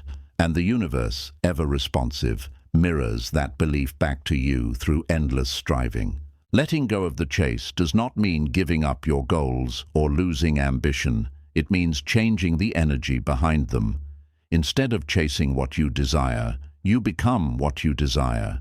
You stop trying to grab happiness like a possession and begin to radiate it as a state of being. You stop seeking love as something to get and start living as love itself. This is the quiet shift from control to trust, from grasping to allowing. The Buddha once said that craving is the root of suffering. Craving is not simply desire, it is the desperate need for reality to be different from what it is. It is the refusal to rest in the present moment. Every craving says, "This moment is not enough." But the truth is, the present moment is all there ever is, and it is always enough. The mind keeps you running, whispering that peace lies just one achievement away, one person away, one tomorrow away. Yet tomorrow never arrives, and you miss the only place where peace has ever lived, now. When you stop chasing, something extraordinary happens. You become aware of how much life was already happening for you, not to you. The coincidences, the delays, the detours, they all start to make sense. You see that what you once called setbacks were actually redirections. The job you lost wasn't punishment, it was space being made for your purpose. The person who left wasn't rejection, it was the universe protecting your heart from something not meant for your evolution. Every no was leading you to the right yes. You just couldn't see it while you were running. Stillness reveals the intelligence of life, an intelligence that has been guiding you quietly all along. Just as the river knows how to reach the ocean without a map, Your soul knows how to find its destiny without constant control. You don't have to force life into shape. You just have to align yourself with its current. That alignment comes not from thinking, but from trusting. Not from planning endlessly, but from listening deeply. This is why meditation is so powerful. It teaches you to stop chasing. You sit in silence and watch the mind's restlessness. You see how it leaps from one thought to another, how it resists stillness, how it fears the quiet. But as you sit longer, you begin to see that beneath the chaos there's a vast stillness that was never disturbed. That stillness is your true nature. When you anchor yourself in it, life begins to reorganize around your calm. In this space of surrender, you realize something profound. The things you were chasing begin to appear naturally. The relationships that align with your peace show up without force. Opportunities that once felt blocked start to open effortlessly. Why? Because you are no longer creating friction with the universe. You are no longer sending out the vibration of need, which repels, but of contentment, which attracts. You've become like a calm lake that reflects the sky perfectly. Everything flows toward that serenity. But letting go of chasing doesn't mean you stop caring. It means you start caring from clarity, not chaos. You still move toward your dreams, but now your steps are guided by inspiration rather than anxiety. You work hard, but not in fear. You give, but without expecting. You love, but without clinging. You live, but without running. This is what true effortlessness feels like. Not idleness, but alignment. Think of the seasons. Spring does not chase summer, it simply unfolds, and summer follows naturally. The sun doesn't rush to rise, it does so in perfect timing. The ocean doesn't strive to reach the shore, it dances with the moon and tides. Everything in nature flows with rhythm and trust. It does not chase, yet everything gets done. The trees grow, the stars move, the rivers carve mountains. Why? Because existence moves from trust, not tension. Humans, however, have forgotten this rhythm. The modern world teaches us that slowing down is weakness, that rest is laziness, that peace must be earned. We are conditioned to chase, to always be on, always improving, always striving for more. But this endless pursuit has made us sick, mentally, emotionally, spiritually. Anxiety, depression, burnout, all are symptoms of living against the natural flow of life. We are trying to outpace the universe, when in truth, the universe has already planned our timing perfectly. To stop chasing is to return to faith, not blind faith, but a quiet knowing that life is intelligent. It knows what it's doing. The same force that turns seeds into trees and embryos into humans is also unfolding your path. You don't have to micromanage it. You just have to trust it. The Buddha called this tathata, the suchness of life, the deep acceptance of things as they are. When you live in suchness, every moment becomes enough because you stop arguing with reality. When you stop chasing, relationships transform. You no longer cling to people out of fear of losing them. You understand that what's meant for you will stay effortlessly. You stop begging for love, attention, or validation because you've discovered your completeness within. You stop trying to make others see your worth because you no longer doubt it yourself. Ironically, it is this very state of non-chasing that makes you magnetic. People and experiences are drawn to peace, not panic. Financially, too, this shift is powerful. When you stop chasing money, you begin to attract it. Not because of magic, but because your energy changes. When your work is born from purpose and presence, it carries a frequency that resonates with abundance. You stop hustling blindly and start creating consciously. You understand that true wealth is not what you get, but what you give from alignment. The same applies to happiness. When you stop chasing happiness, you discover joy in the smallest moments. In a quiet morning, a sincere smile, the scent of rain. You see that happiness was never something to find. It was something to notice. The more present you become, the more beauty you see. You stop rushing through life trying to make it and start realizing that you already have. Stopping the chase doesn't mean life becomes easy. Challenges still come, but now you meet them differently. Instead of panicking, you observe. Instead of reacting, you respond. Instead of collapsing, you breathe. You learn to move through life like water, adaptable, patient, resilient. The river does not curse the rocks in its path. It flows around them gracefully, knowing that every obstacle shapes its journey. You begin to see your own obstacles in the same way, not as punishments, but as sculptors of your soul. Over time, this way of being changes your entire nervous system. The body, once used to living in fight or flight, begins to relax. The breath deepens, the heart slows. You feel grounded, alive, peaceful. Not because life has become perfect, but because you have stopped demanding perfection from it.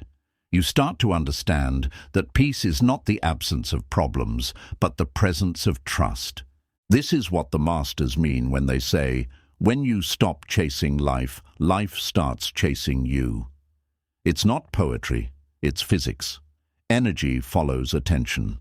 When your attention is scattered across desire, fear, and control, your energy is fragmented. But when your attention rests in presence, your energy becomes whole, magnetic, powerful. You begin to draw experiences that match your calm. The more you trust, the more life opens. Stopping the chase doesn't mean stagnation. It means movement from flow rather than force. You still build, create, and dream, but you do so from alignment. You realize that when something is meant for you, it doesn't require endless struggle. It will come through synchronicity, ease, and timing. This doesn't mean you don't put in effort. It means your effort becomes sacred, deliberate, focused, peaceful. You become like a surfer riding the wave of existence, balanced, alert, and trusting the tide. Eventually, you reach a state where the line between doing and being disappears. Your actions arise naturally from presence. You don't overthink, you know. You don't strive, you flow. The need to prove, to control, to predict, all of it fades. What remains is an effortless confidence, not arrogance, but peace. You realize you are not separate from the intelligence guiding the stars. You are an expression of it. This is what it means to live in harmony with the universe. You stop fighting the current and let it carry you. You stop clinging to outcomes and let life unfold. You stop chasing and start allowing. You trust the pauses as much as the progress. You see that everything, even stillness, has purpose. And then one day, in a moment of complete presence, you realize that you were never chasing anything outside of you. You were always chasing the silence within you, the peace that was never lost. The journey was never about reaching something new. It was about remembering what was always there. When you stop chasing, you don't lose control. You gain connection. You don't lose direction. You find alignment. You don't lose motivation. You find purpose. You stop running through life like a storm and begin moving through it like a breeze. Gentle, free, and full of grace. So breathe deeply, sit quietly, let go of the chase, let life catch up to you. The universe has always been on your side, waiting for you to stop running long enough to receive what's already yours. Because the truth is simple and eternal, you were never meant to chase life, you were meant to become it. And when you finally stop running, you'll see life was never behind you or ahead of you. It was always right here, flowing through you, waiting for you to be still enough to feel it. There comes a point when all the lessons, all the meditation, all the silence, and all the struggle lead to one ultimate truth: that life was never meant to be controlled, only experienced. Every effort to dominate it, predict it, or bend it to your will was like trying to hold water in your hands. The tighter you gripped, the more it slipped away. Yet the moment you loosen your hold, when you let it flow freely, It nourishes you. When you let go, you don't lose anything real. You only lose the tension, the illusion, the false sense of control that was keeping you trapped. The fears that once ruled you begin to dissolve.